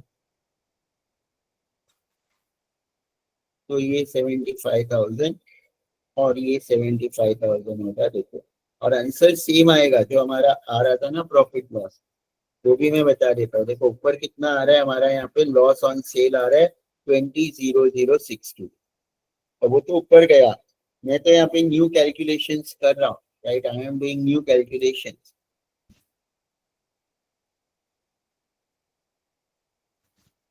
तो ये तो सेम ही आएगा, राइट, 9,25,000। अब 10-11 पे मैं ये पूरा जो, सॉरी कितना है ये, 9,75,000 है। अब मैं क्या करूंगा यहाँ पे, ऑब्वियसली हमने क्या किया, सेकेंड ईयर में पार्ट सेल किया नहीं, सेकेंड ईयर में तो नहीं किया हमने, तो हम किस पे डेप्रिसिएशन निकालेंगे अभी, 9,25,000 का 10%। रिटर्न डाउन वैल्यू मेथड है तो यहाँ पे आएगा 92,500 और यहाँ पे भी 92,500। ये वाला सब भूल जाओ जो M2 है, मैं खाली वो बता रहा हूँ कि जो पार्ट सेल है हम उसको M1A लिख देते तो तुम्हारा कोई चांस ही नहीं है, अगर वो स्टार्टिंग से डिवाइड कर दिया तो तुम्हारा अपने आप ही खत्म। ये तो सब मैं एक बार डिलीट, तो यहाँ तक तो क्लियर है कि हमने 92,500 किया, फिर हमारा बैलेंस बचेगा 832,500। अपने आप दोनों का बैलेंस आ गया जो हमने डिवाइड करके निकाला था यहाँ पे। अब कुछ नहीं, अब तुम्हें ये सब भी जरूरत नहीं है, यहाँ डिवाइड ही नहीं करना है, अपने आप ही डिवाइड होके आ रहा है हमारा। अब डेप्रिसिएशन रिटर्न डाउन है तो 832 पे निकालोगे, स्ट्रेट लाइन है तो जो फर्स्ट अमाउंट ऑलरेडी हमने डिवाइड कर दिया था 10 लाख पे, जो नॉर्मल रूल है हमारा, वो तो बाकी सबके लिए रूल है कि रिटर्न डाउन है तो लास्ट अमाउंट पे, और अगर स्ट्रेट लाइन है तो फर्स्ट अमाउंट पे। तो हम ये वाला पार्ट बेच रहे हैं तो रिटर्न डाउन है तो 832, 500 पे निकालेंगे। स्ट्रेट लाइन है तो ऑलरेडी हमारे पास वो अमाउंट है 10 लाख, उस पे निकालेंगे। तो ये हमारा आ गया डेप्रिसिएशन, राइट। और फिर हमारा ये आ गया 7 लाख, वही आया लॉस। तो ये ज्यादा इजी है ना। हाँ सर। बस तो ये फॉलो करो, कुछ और याद ही नहीं रखना है। समझो 4 मशीन है, 4 दिया है तो 5 मशीन है, इसको पहले ही डिवाइड कर दो। बस खाली परचेस में एक साथ लिखना है, आगे तो तुम टोटल ही लिखते हो। तो वो 3 करो 4 करो तो कुछ फर्क नहीं पड़ेगा, ये सब अमाउंट पे कोई फर्क आएगा ही नहीं, तुम्हारा अपने आप राइट ही आएगा। तो फॉलो दिस मेथड, क्योंकि ये मेथड में मैंने देखा बहुत लोग कंफ्यूज हो रहे हैं, राइट। दो मैं तो अभी तक यही सिखाया है, ये मेथड तो अभी फर्स्ट टाइम ही सिखाया है। 4 साल से मैं यही सिखा रहा था, बट ये मेथड भी मुझे इसी साल पता चला कि हमें यहाँ से भी करेंगे तो ठीक है।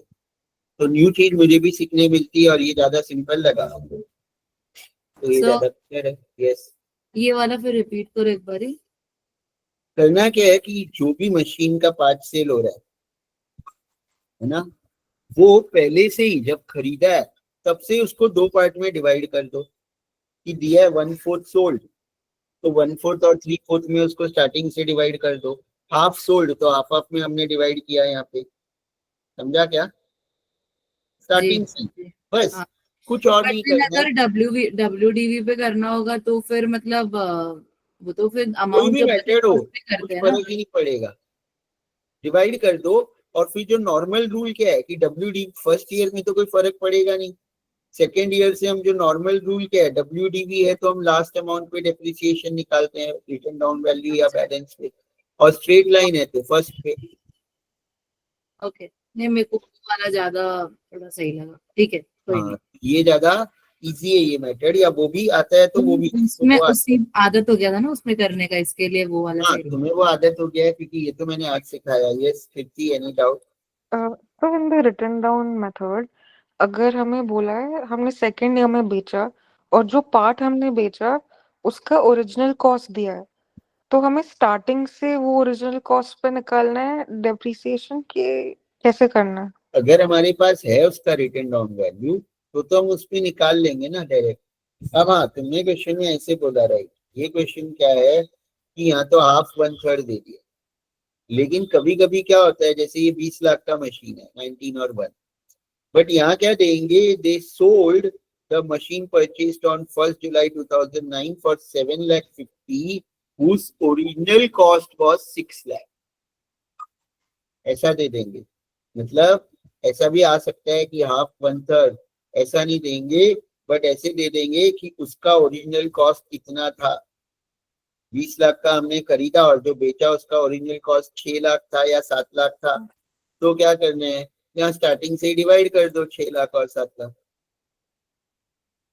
राइट। तो ये मेथड ज्यादा बेटर रहेगा उसमें।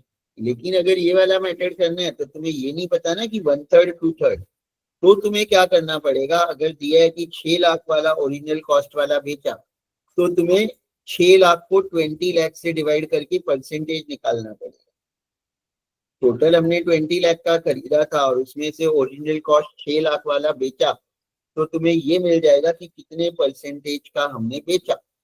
तो 6 lakh is 30% of 20 lakh, 6 lakh divide by 20 lakh. तो फिर ये रिटर्न डाउन को हम 30% और 70% में डिवाइड करेंगे और फिर नॉर्मल मेथड फॉलो करेंगे। स्ट्रेट लाइन है तो फिर उसका ओरिजिनल कॉस्ट दिया है 6 लाख पे निकालेंगे, रिटर्न डाउन है तो जो भी ये आएगा 30% उस पे निकालेंगे। क्लियर है? ये भी क्लियर है? Sir yes Yogita.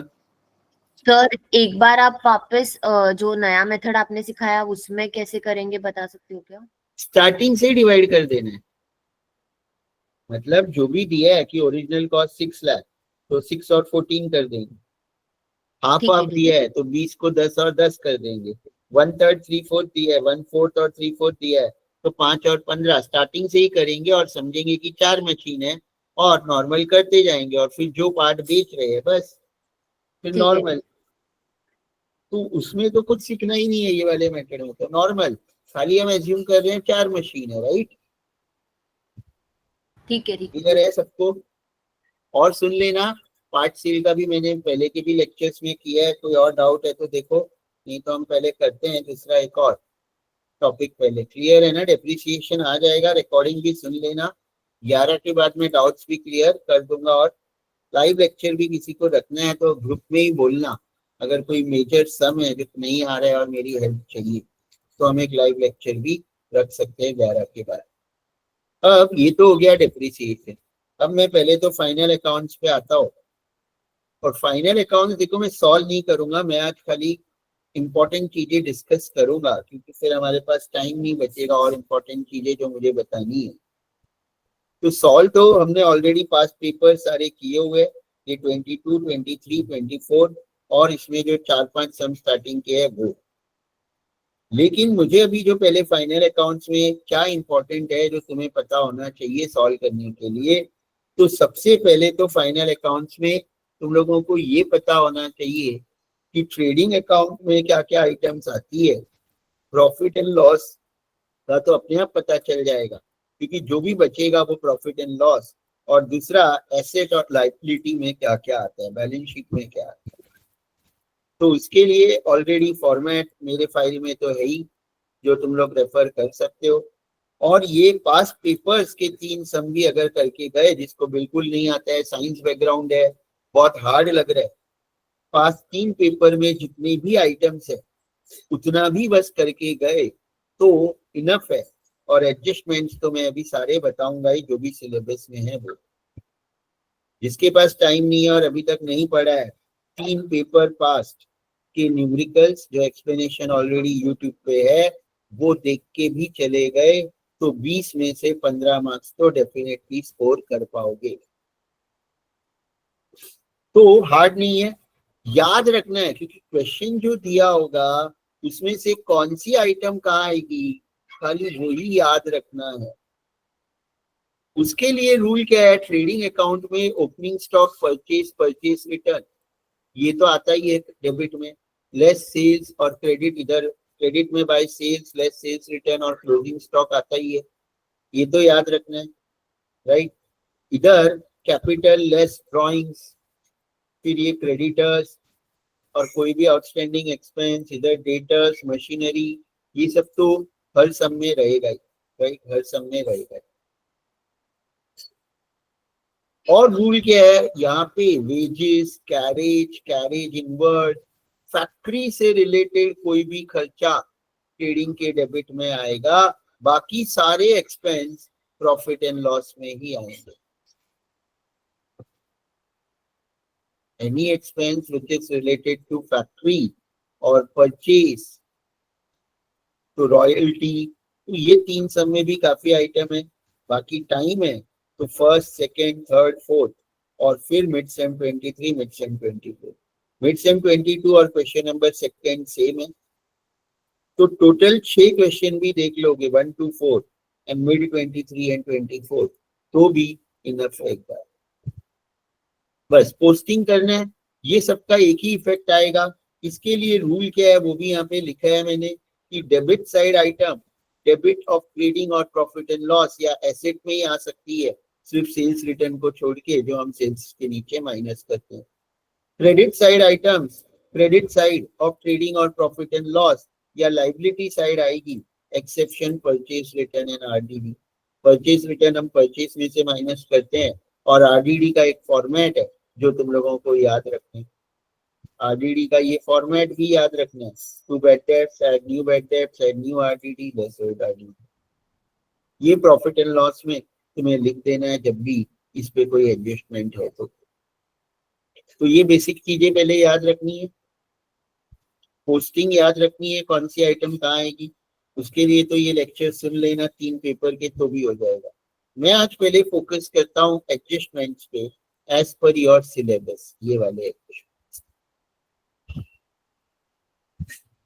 और इसके लिए मैं क्या करता हूँ, ये एडजस्टमेंट की एक नई शीट यहाँ पे बना देता हूँ क्वेश्चन नंबर 1 के पहले, और ये एडजस्टमेंट 2025 सिलेबस के हिसाब से यहाँ एडजस्टमेंट 2025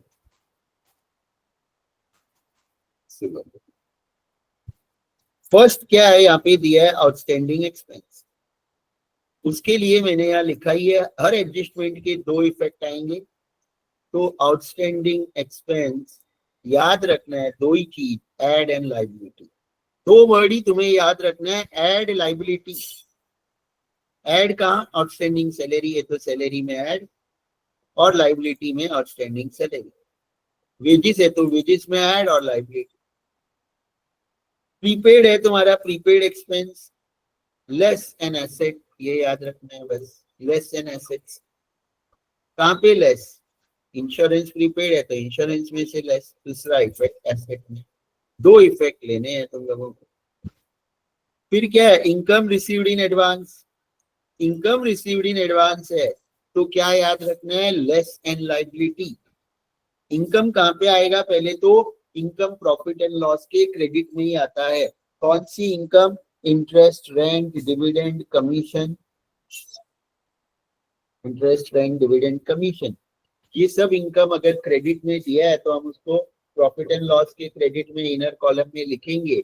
और अगर ऐसा दिया है कि इंटरेस्ट रिसीव्ड इन एडवांस या रेंट रिसीव्ड इन एडवांस, तो उसमें से लेस करना है जो प्रॉफिट एंड लॉस के क्रेडिट में हमने ऑलरेडी लिखा है, और दूसरा इफेक्ट लाइबिलिटी में लेना है। चौथा तुम्हें सिलेबस में जो दिया है, income receivable. Income receivable, income मिलना बाकी है।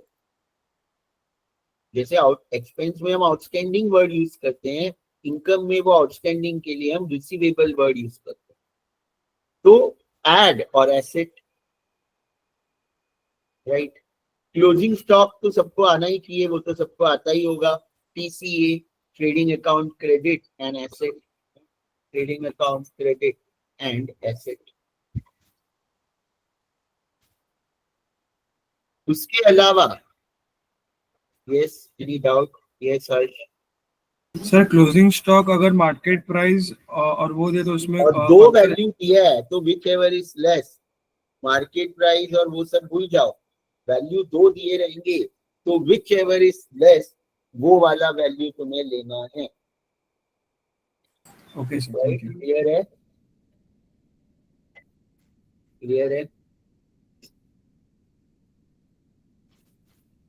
अब उसके अलावा तुम्हें और क्या दिए एडजस्टमेंट देख लेते हैं।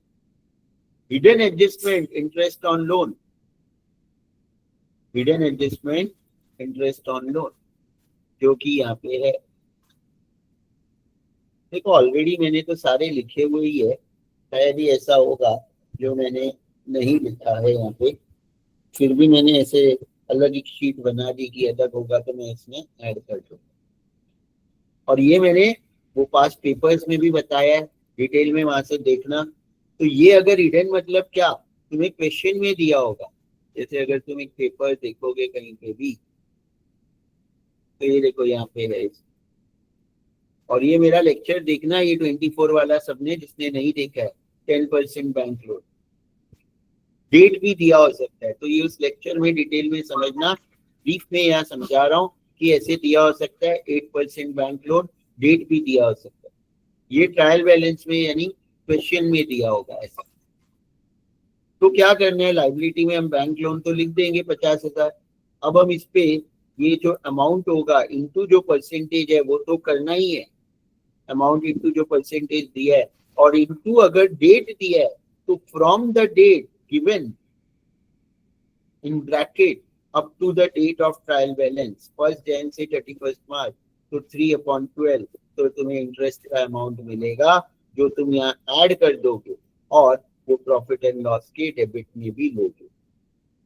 दो इफेक्ट ये आएंगे, ठीक है। तो ये पता होना चाहिए, रिपीट करेंगे। तो जो भी अमाउंट दिया है into percentage, amount into given percentage, वो तो हमेशा ही करना है। और अगर डेट भी दिया है तो from the date given till the date of trial balance, question के ऊपर डेट दिया होगा ना ट्रायल बैलेंस का, और यहाँ भी डेट दिया है बैंक लोन के बाजू में, तो बैंक लोन के बाजू में जो डेट दी है वो डेट से ट्रायल बैलेंस के डेट तक कितने मंथ्स होते हैं वो अपॉन 12 भी तुम्हें करना है। समझ में आया क्या? और दो इफेक्ट क्या बैंक लोन में ऐड होगा, दूसरा effect profit and loss account की डेबिट में आएगा। क्लियर है? सर 8% बैंक लोन वो इंटरेस्ट दे रहा है कि क्या दे रहा है exactly? 8% is the rate of interest per annum. हाँ मतलब इंटरेस्ट दे रहा है ना, तो सर वो प्रॉफिट एंड लॉस में भी आएगा ना? हाँ, प्रॉफिट एंड लॉस डेबिट यहाँ लिखा ना, दो इफेक्ट, एक बैंक लोन में ऐड होगा और ये हमारा एक्सपेंस तो प्रॉफिट एंड लॉस की डेबिट में भी आएगा। क्लियर है? Sir yes. अगर डेट मतलब एंड ऑफ द वो है ट्रायल वाले, मतलब वो डेट जिस दिन अपन अकाउंट्स बनाते हैं 0/12 तो 0 हो जाएगा। अच्छा, तो नहीं लिखते ना हम, कहीं भी इफेक्ट नहीं आएगा ना वो? इफेक्ट आएगा ही नहीं। हाँ ओके सर वो एक बार क्वेश्चन दिखाएंगे? ये वो तो एग्जांपल था, ये क्वेश्चन नहीं वो इंटरेस्ट वाले देखा था। 10% बैंक लोन 15,000। अच्छा ये लाइबिलिटी में आएगा सबसे पहले, देन एडजस्टमेंट हम करेंगे। अब ये वाला तुम लोग सुनना, क्योंकि इसमें ऑलरेडी यहाँ पे 1000 था, तो ये 24 का प्लीज तुम लोग सुन लेना लेक्चर, क्योंकि इसमें मैंने ये डिटेल में बैंक लोन का एक्सप्लेन किया है। फॉरवर्ड करके देख लेना यूट्यूब पे 24 का जो लेक्चर है वो, क्योंकि बैंक लोन उसमें बहुत अच्छे से मैंने बताया, राइट? क्योंकि वो एक और कॉन्सेप्ट है जो अगर ऑलरेडी दिया है तो क्या करना। तो सर वहाँ पे हम लोग सिर्फ 500 का हाँ, लेकिन जिसको वो नहीं पता है तो वो प्लीज वो 2024 का एक बार सुन लेना। पेपर वाले लेक्चर तो सुन ही लेना फॉरवर्ड कर करके, जो भी सम तुम्हें हार्ड लगते हैं, क्योंकि वो इम्पोर्टेंट है। उसके अलावा अब यहाँ पे क्या है जो आएगा ही, वो है ये bed debts and RDD. Bed debts and RDD पहले मैं डिस्कस कर रहा हूँ, फिर ये इंश्योरेंस, सारे मेरे को मैंने लिखे ही है यहाँ पे। और बेड डेब्ट्स और आरडीडी वाला जो है सिंपल है कि मैंने बोला कि उसमें तो तुम्हें प्रॉफिट एंड लॉस में तो ये लिख देने, to bad debts and new bad debts and new RDD less होगा, और ये डेटर्स में से लेस होगा, डेटर्स में से न्यू बेड डेब्ट्स भी लेस होगा, न्यू आरडीडी भी लेस होगा। अब ये जो प्रॉफिट एंड लॉस के 4 अमाउंट है, ये कहाँ तुम्हें मिलेंगे क्वेश्चन में, वो भी मैंने यहाँ पे लिख दिया है राइट में। तो ये बहुत इंपॉर्टेंट है कि टू बेड डेब्ट्स में जो अमाउंट आएगा वो तुम्हें ट्रायल बैलेंस के डेबिट साइड में बेड डेब्ट्स करके दिया होगा, वो यहाँ पे लिखना है। और जो लास्ट अमाउंट है ओल्ड आरडीडी, वो तुम्हें ट्रायल बैलेंस के ही क्रेडिट साइड में आरडीडी बोल के दिया होगा। तो ये तुम्हारा ओल्ड आरडीडी हो जाता है, और यहाँ पे बेड डेब्ट्स जो दिया है ये तुम्हारा टू बेड डेब्ट्स के सामने आ जाएगा। तो ये फर्स्ट और लास्ट अमाउंट यहाँ डेबिट और क्रेडिट से मिलेंगे, ऐसा मैंने यहाँ लिख दिया है। और ये जो न्यू बेड डेब्ट्स और न्यू आरडीडी है, ये तुम्हें एडजस्टमेंट में से मिलेगा, और जो न्यू बेड डेब्ट्स है वो रुपीस में दिया होता है, न्यू आरडीडी अगर परसेंटेज में दिया है तो। और यहाँ पे देखोगे तो ये एडजस्टमेंट है 1000, ये न्यू बेड डेब्ट्स है, और 3% वो न्यू आरडीडी है।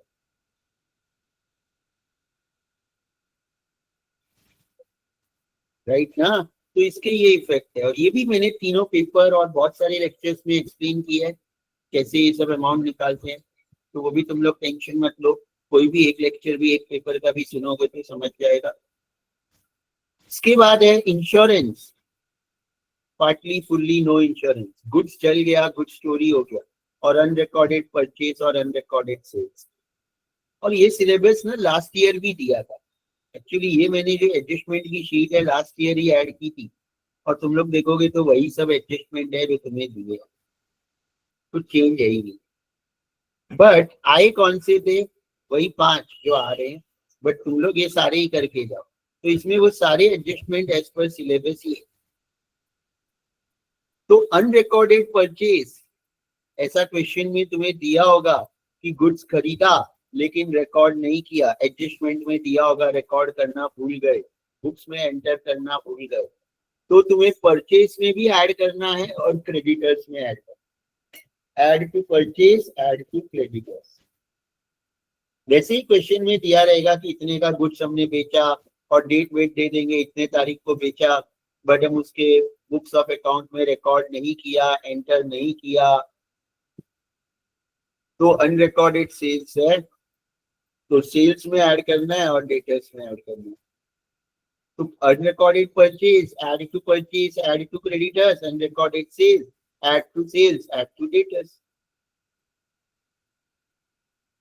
और फिर तुम्हारा वही कि इंश्योर्ड या अनइंश्योर्ड गुड्स चल गया या चोरी हो गया। तो अगर अनइंश्योर्ड गुड्स है लॉस्ट बाय फायर या थेफ्ट, तो पहली चीज तो ट्रेडिंग अकाउंट के क्रेडिट में तो आएगा ही, by goods lost by fire. और इंश्योर्ड गुड्स भी जल गया तो भी ट्रेडिंग अकाउंट के क्रेडिट में तो आएगा ही। 8,000 का गुड्स जल गया तो 8,000। अब अनइंश्योर्ड गुड्स है तो प्रॉफिट एंड लॉस के डेबिट में सेम अमाउंट आ जाएगा जितने का गुड्स चोरी हुआ या जल गया। जल गया तो बाय फायर लिखोगे, चोरी हो गया तो बाय थेफ्ट लिखोगे। तो ये अनइंश्योर्ड है तो ट्रेडिंग क्रेडिट में 8,000, प्रॉफिट एंड लॉस डेबिट में भी 8,000। लेकिन अगर गुड्स इंश्योर्ड था और 8,000 का गुड्स जल गया और उसमें से इंश्योरेंस कंपनी 5,000 का क्लेम हमारा एडमिट किया है, तो ट्रेडिंग क्रेडिट में तो सेम इफेक्ट 8,000 आएगा। लेकिन जो क्लेम एडमिट किया वो 5,000 हम एसेट में लिखेंगे, इंश्योरेंस क्लेम, और जो लॉस होगा हमारा 8 में से 5 माइनस करके वो 3,000 हमारा आएगा प्रॉफिट एंड लॉस के डेबिट में to loss by fire.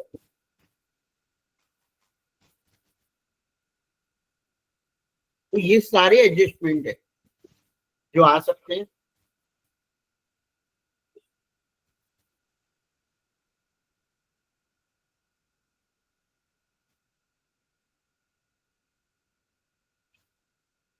Any doubt किसी को?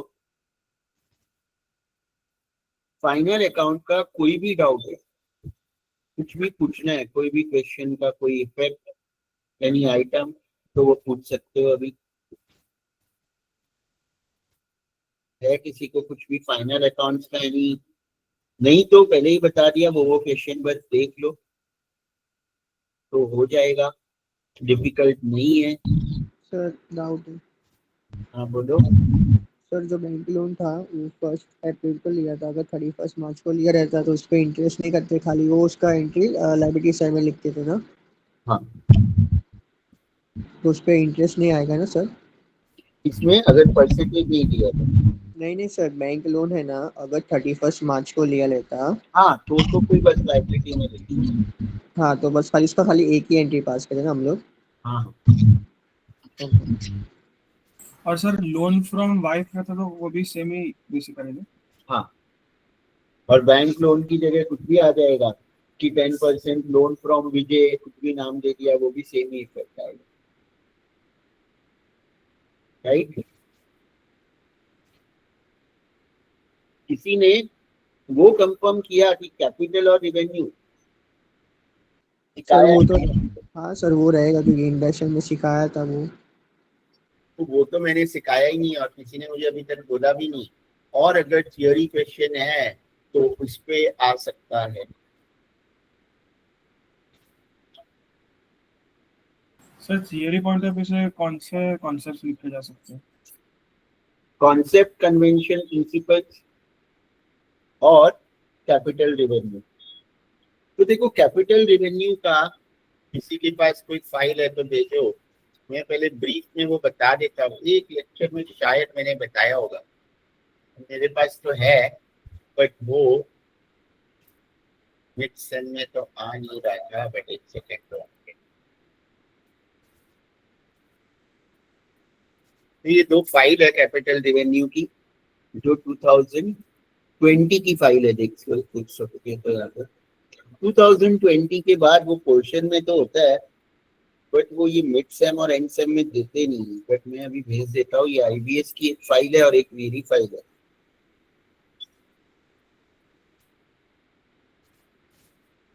सिंगल पीडीएफ तो नहीं है मेरे पास, मैंने तो वहां पे कहाँ गया है।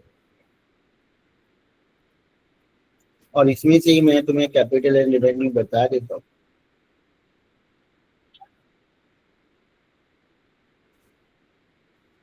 देखो ये बहुत सिंपल है टॉपिक, तुम्हें क्वेश्चन कैसे आएंगे वो भी मैं बता देता हूँ। कोई भी एक फाइल रेफर कर सकते हो। ये वर्ड फाइल मैंने ही बनाई है, 2020 में बनाई थी, राइट। तो ये तुम लोग देख लोगे और यहाँ पे कुछ क्वेश्चन है जो आ सकते हैं। इस तरह के क्वेश्चन आते हैं बाकी कोर्सेज में भी, और उसमें तो ऐसे 6-7 दे देंगे, सबका 2-2 मार्क्स होगा अगर 15 मार्क्स का आता है। और तुम्हें आइडेंटिफाई करने कि वो कैपिटल है कि रेवेन्यू है और रीजन देना। 1 मार्क्स आइडेंटिफाई करने का, 1 मार्क्स रीजन का। तो क्या याद रखना है यहाँ पे कि कैपिटल एक्सपेंडिचर और इनकम का डिफरेंस तो पहले पता होना चाहिए। एक्सपेंडिचर यानी हमारा खर्चा और इनकम यानी जो भी हम कमाते हैं, इनकम पता है जो मिलेगा, और एक्सपेंडिचर जो हम देंगे पैसा। तो कैपिटल एक्सपेंडिचर क्या होता है? वो खर्चा जो हम बार बार नहीं करते हैं और जो हम फिक्स्ड एसेट्स खरीदने के लिए या कैपिटल लीज या computer machinery, office equipment, software development, tangible intangible asset खरीदने के लिए करते हैं। जो भी एसेट है फिक्स्ड एसेट, उसको खरीदने के लिए या उसकी कैपेसिटी इंक्रीज करने के लिए जो भी खर्चा हम करते हैं, जो बार बार नहीं करते हैं, जिसका बेनिफिट 1 साल से ज्यादा तक मिलता है, वो कैपिटल एक्सपेंडिचर होता है। जिसका बेनिफिट सेम अकाउंटिंग पीरियड में खत्म नहीं होगा। Acquire fixed assets, fixed assets के अलावा erection, installation charges, transportation, travelling expense directly related to fixed assets, वो भी। और कोई भी ऐसा एडिशन जिससे उसकी लाइफ या एफिशिएंसी बढ़ेगी उस फिक्स्ड एसेट्स की, जैसे 2 फ्लोर की बिल्डिंग है, 1 नया फ्लोर ऐड किया, तो वो भी कैपिटल एक्सपेंडिचर। लेकिन 2 फ्लोर की बिल्डिंग है, हमने पेंटिंग करवाया, तो वो कैपिटल एक्सपेंडिचर नहीं है।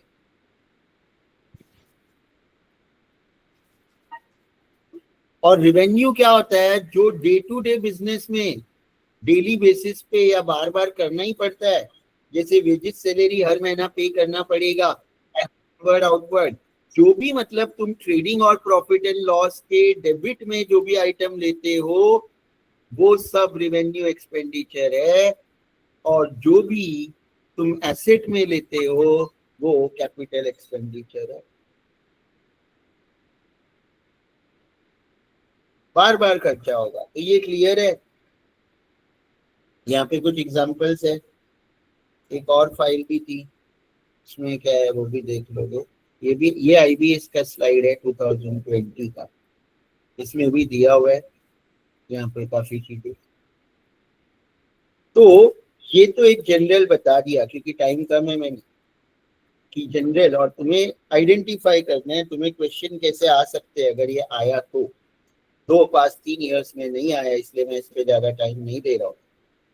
ऐसे क्वेश्चन आएंगे कि would you treat the following as a capital or revenue, state your reasons in each case। अब ये क्या है? 7,500 spent on dismantling, moving and reinstalling plant, machinery and fixture। Reinstall कर रहे हैं, मूव कर रहे हैं, उसकी कैपेसिटी नहीं बढ़ रही है, एफिशिएंसी नहीं बढ़ रही है, तो ये तुम्हारा क्या है? रेवेन्यू एक्सपेंडिचर है। ये हम फिक्स्ड एसेट्स में नहीं लेंगे, ये हम लोग ट्रेडिंग प्रॉफिट एंड लॉस के डेबिट में लेंगे। 800 spent on removal of stock from old factory. Old stock एक जगह से दूसरी जगह ले जा रहे हैं, उससे कोई स्टॉक की वैल्यू नहीं बढ़ रही है, एफिशिएंसी नहीं बढ़ रही है, ये भी रेवेन्यू एक्सपेंडिचर है।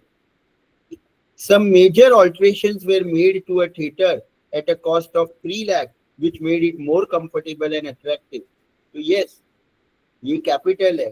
थिएटर में हमें ज्यादा कंफर्टेबल नई चेयर डाली, ज्यादा अट्रैक्टिव बनाया, रिनोवेशन किया।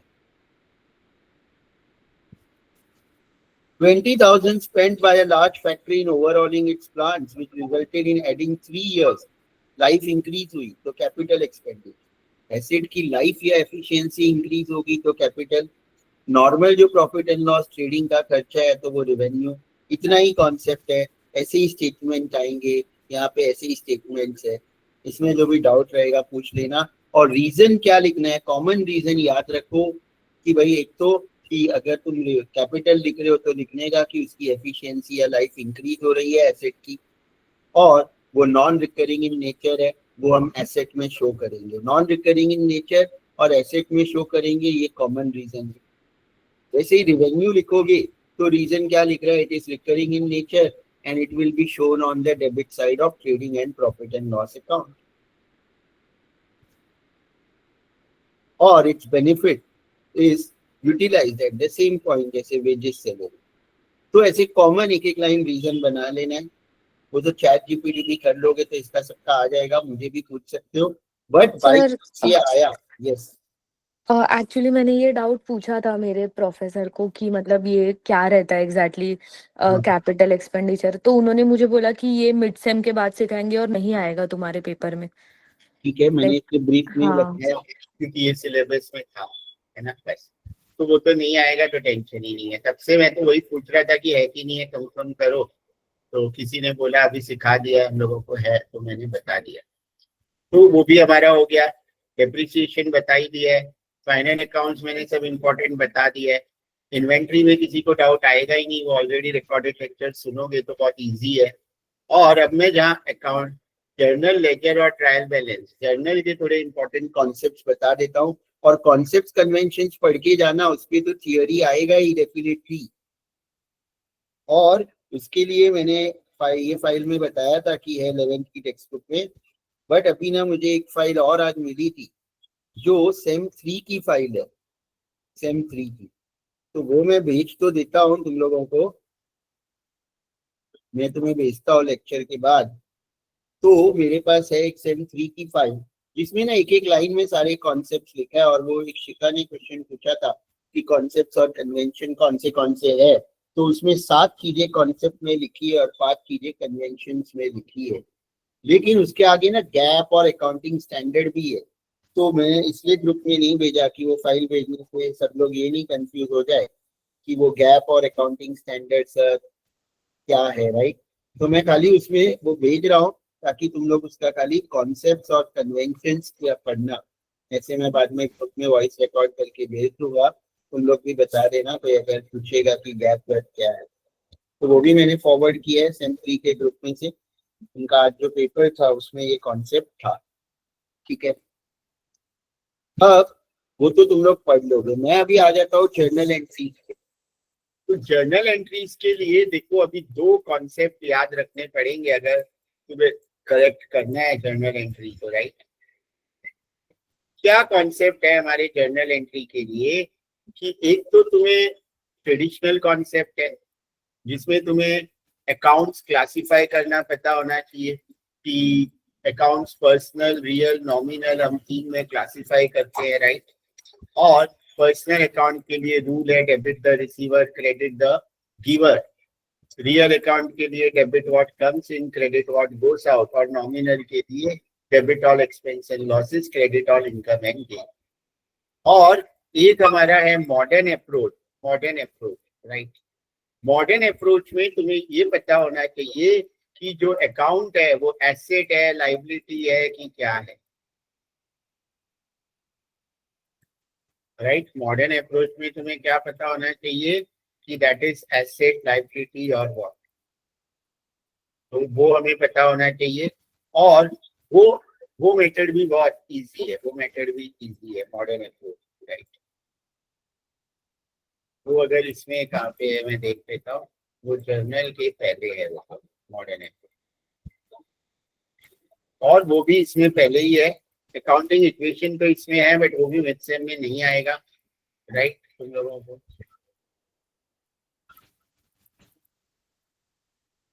तो ये तो देखो ट्रेडिशनल जो मैंने बताया, याद रखना है ये। और अकाउंट्स पर्सनल, रियल, नॉमिनल, ये भी मैंने एक लेक्चर में, इंट्रोडक्टरी लेक्चर में एक्सप्लेन किया है, वो भी तुम लोग एक बार देख लेना, वो भी इजी है। अब मॉडर्न अप्रोच ये है ये कि तुम्हें सारे अकाउंट्स को asset, liability, revenue and gain and expense and losses में क्लासिफाई करना आना चाहिए। कैपिटल अकाउंट तो सबको पता ही है, वो तो कैपिटल होता है, ठीक है। तो इनके लिए रूल क्या है? रूल क्या है?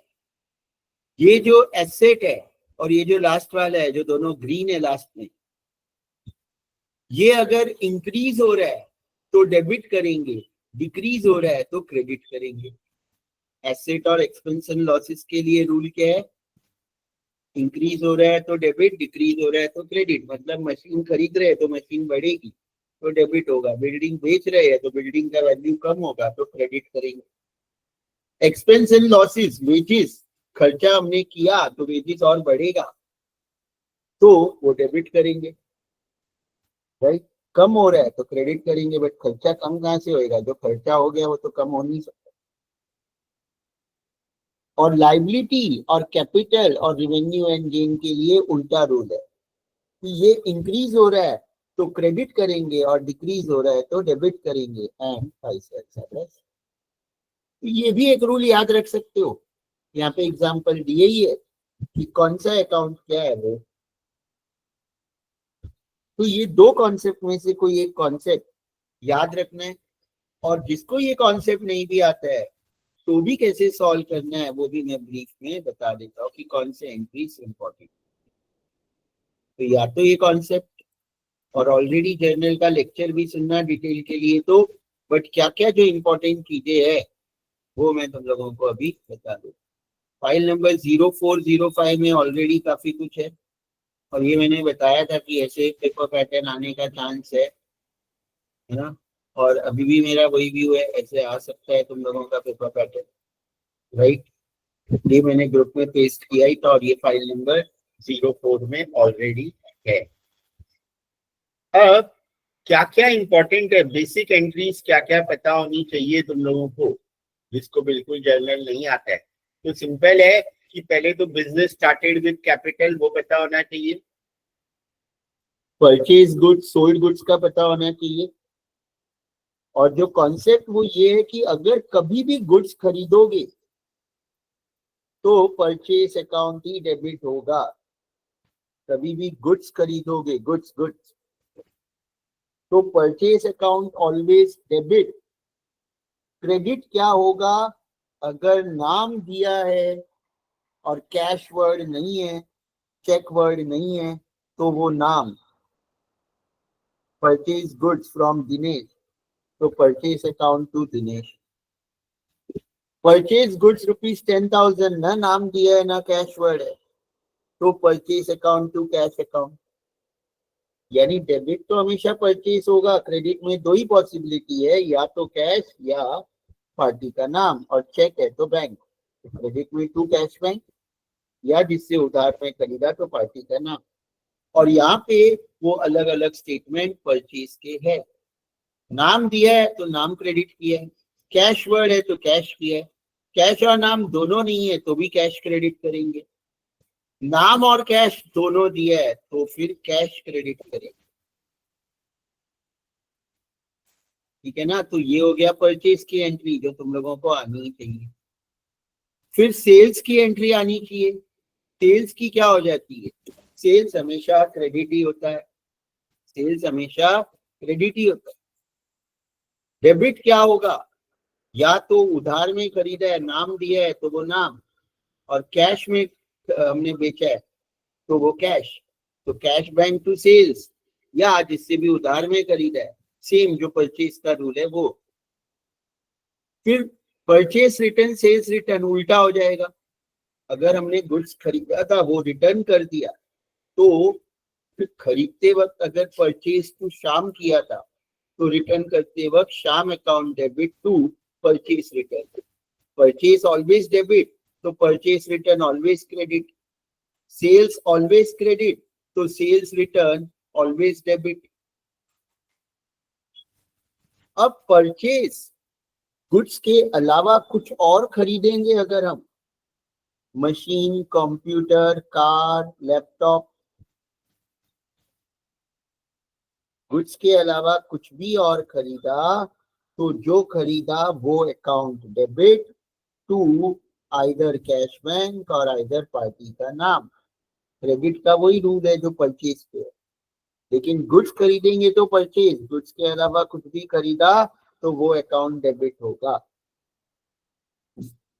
और इसके अलावा कैश वर्ड कहीं पे भी आया है, और कैश वर्ड नहीं है, पेड वर्ड आ गया, paid salary, paid rent, paid commission, या कहीं पे भी ऐसा है कि पेड टू बोधिमंता नाम दिया है या पर्पस दिया है और पेड वर्ड है, या उस सेंटेंस से ऐसा पता चलता है कि पैसा जा रहा है, तो कैश या बैंक, चेक वर्ड है तो बैंक, ऑनलाइन दिया है तो भी बैंक, नेफ्ट किया ऐसे दिया है तो भी बैंक क्रेडिट होगा, और ऐसा कुछ भी नहीं है तो कैश क्रेडिट होगा। तो पेड वर्ड में कैश बैंक ही हमेशा क्रेडिट होगा। डेबिट क्या होगा, जो भी पर्पस दिया है, यानी पेड सैलरी है तो सैलरी, परचेज स्टेशनरी है तो स्टेशनरी, पेड टेलीफोन बिल तो telephone bill to cash, paid बोधिमंता तो बोधिमंता टू कैश। लेकिन नाम और पर्पस दोनों दिया है कि पेड सैलरी ₹10,000 टू XYZ, तो सैलरी टू कैश लिखेंगे, XYZ टू कैश नहीं लिखेंगे। तो ये खर्चा किया, इसकी एंट्री आनी चाहिए तुम लोगों को।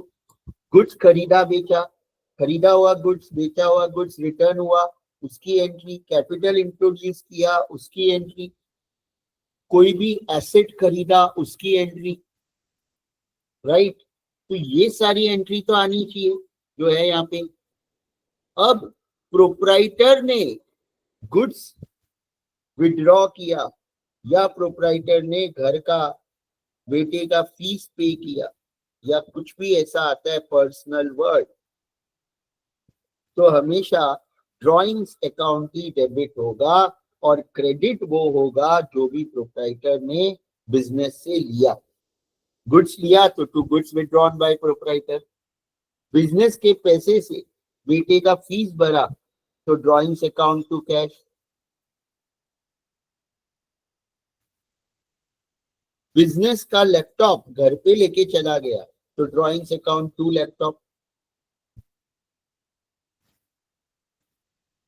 राइट। तो ये सारा तो पता होना चाहिए। इसके अलावा जो गुड्स जल गया उसकी एंट्री क्या आएगी, loss by fire to goods loss by fire account, अगर अनइंश्योर्ड गुड्स है तो। और इंश्योर्ड गुड्स है तो insurance company account debit, loss by fire account debit to goods loss by fire account.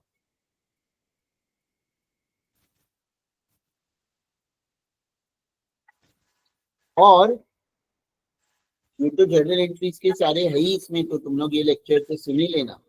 और ये 22 का पेपर यहाँ पे मैंने सॉल्व किया था, 4 जर्नल एंट्री, ये भी तुम लोग सुन लेना 22 के पेपर में जो यहाँ पे सॉल्व है, राइट। और इसमें से जो भी हमने हार्ड वाली जर्नल एंट्री ये J3 और J4 वाला डिस्कस किया था, J3 वाला वो भी तुम लोग सुन लेना एक बार, तो J2 वाला भी डिस्कस किया था। तो जर्नल एंट्री में ऐसे कुछ किसी को पूछना है स्पेसिफिक तो वो तो पूछ लो अभी। और क्या करना, यूट्यूब पे ना कल, क्योंकि मैंने बोला आज के सेम 3 के पेपर में भी जर्नल एंट्रीज था, तो कल एक लेक्चर मैंने फाइनेंशियल स्टेटमेंट एनालिसिस का अपलोड किया है, और उसमें मैंने ना बहुत सारी जर्नल एंट्रीज डिस्कस किए है। वो फाइल भी चाहिए तो मैं भेज देता हूँ तुम लोगों को, बट वैसे तो इनफ है। तो अगर फिर भी किसी को चाहिए तो ये अकाउंट मैकेनिक्स करके था, राइट, लेक्चर, जिसमें मैंने ये इतनी सारी एंट्रीज, इसका क्वेश्चन तो अलग है, हमने डिस्कस कल की थी, राइट। तो ये कल के लेक्चर में एक्सप्लेनेशन मिलेगा। इसमें ट्रेड डिस्काउंट, कैश डिस्काउंट वाली एंट्री भी थी, अगर तुम लोगों को सिखाई है ट्रेड डिस्काउंट, कैश डिस्काउंट, वो भी हमने जर्नल में एक में डिस्कस तो किया है, और एक इंसॉल्वेंट वाली भी थी, तो वो भी तुम लोग देख लेना किसी को चाहिए तो। बाकी तो ऐसे क्या डाउट्स है, तो ये सब बेसिक्स एंट्री करोगे तो भी तुम्हारा अच्छा ही जाना चाहिए बेसिक एंट्री से। और ये वाला देख लेना, ये J4, क्योंकि इसमें वो ट्रेड डिस्काउंट लोन, J4 वाला लेक्चर जरूर देख लेना, जिसमें मैंने ये 4th वाला क्वेश्चन एक्सप्लेन किया है। इसमें थोड़े टफ है, जिसको इजी आता है वो ये 4th वाला देखना।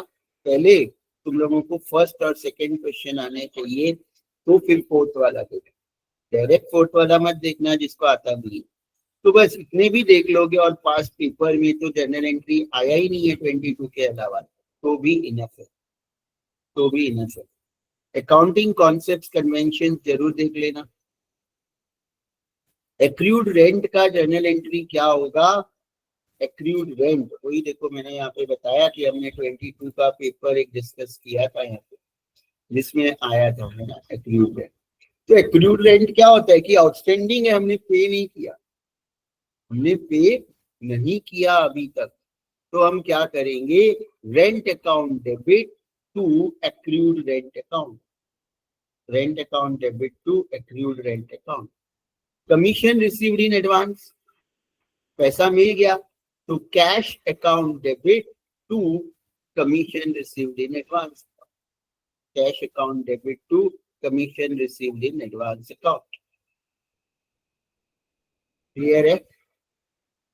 ठीक है, कोई और किसी को यस बुद्धिमत्ता? सर जो भी एडवांस में मिल रहा है वो लाइक ऐसा ही होगा ना, cash to whatever we receive in advance. हाँ यस, ओके। वैसे अगर एडवांस में पे कर दिया आएगा एडवांस रेंट पे, तो advance rent account debit to cash, pay करेंगे तो कैश क्रेडिट ही होगा, पैसा आ रहा है मिल रहा है तो कैश डेबिट ही होगा।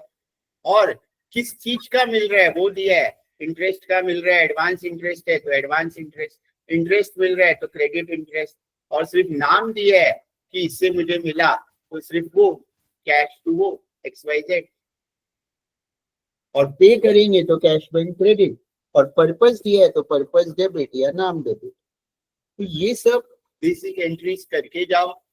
लेक्चर में पोस्टिंग तो सबको डाउट है तो पूछ लो, ऐसे वो लेक्चर सुन लेना, और तो कुछ ऐसे मेजर है नहीं, सब लेक्चर्स में है। और अकाउंट्स का पेपर मोस्टली तो इतना हार्ड नहीं आएगा, सिंपल ही आएगा क्योंकि सम्स आएंगे। यस बुद्धिमत्ता? सर लेजर से ट्रायल बैलेंस बनाने को दे सकते हैं? मेरे हिसाब से नहीं देंगे क्योंकि उतना बड़ा क्वेश्चन देने नहीं वाले, है ना, उतना बड़ा देंगे नहीं। और ट्रायल बैलेंस पे अलग से क्वेश्चन आने वाला है,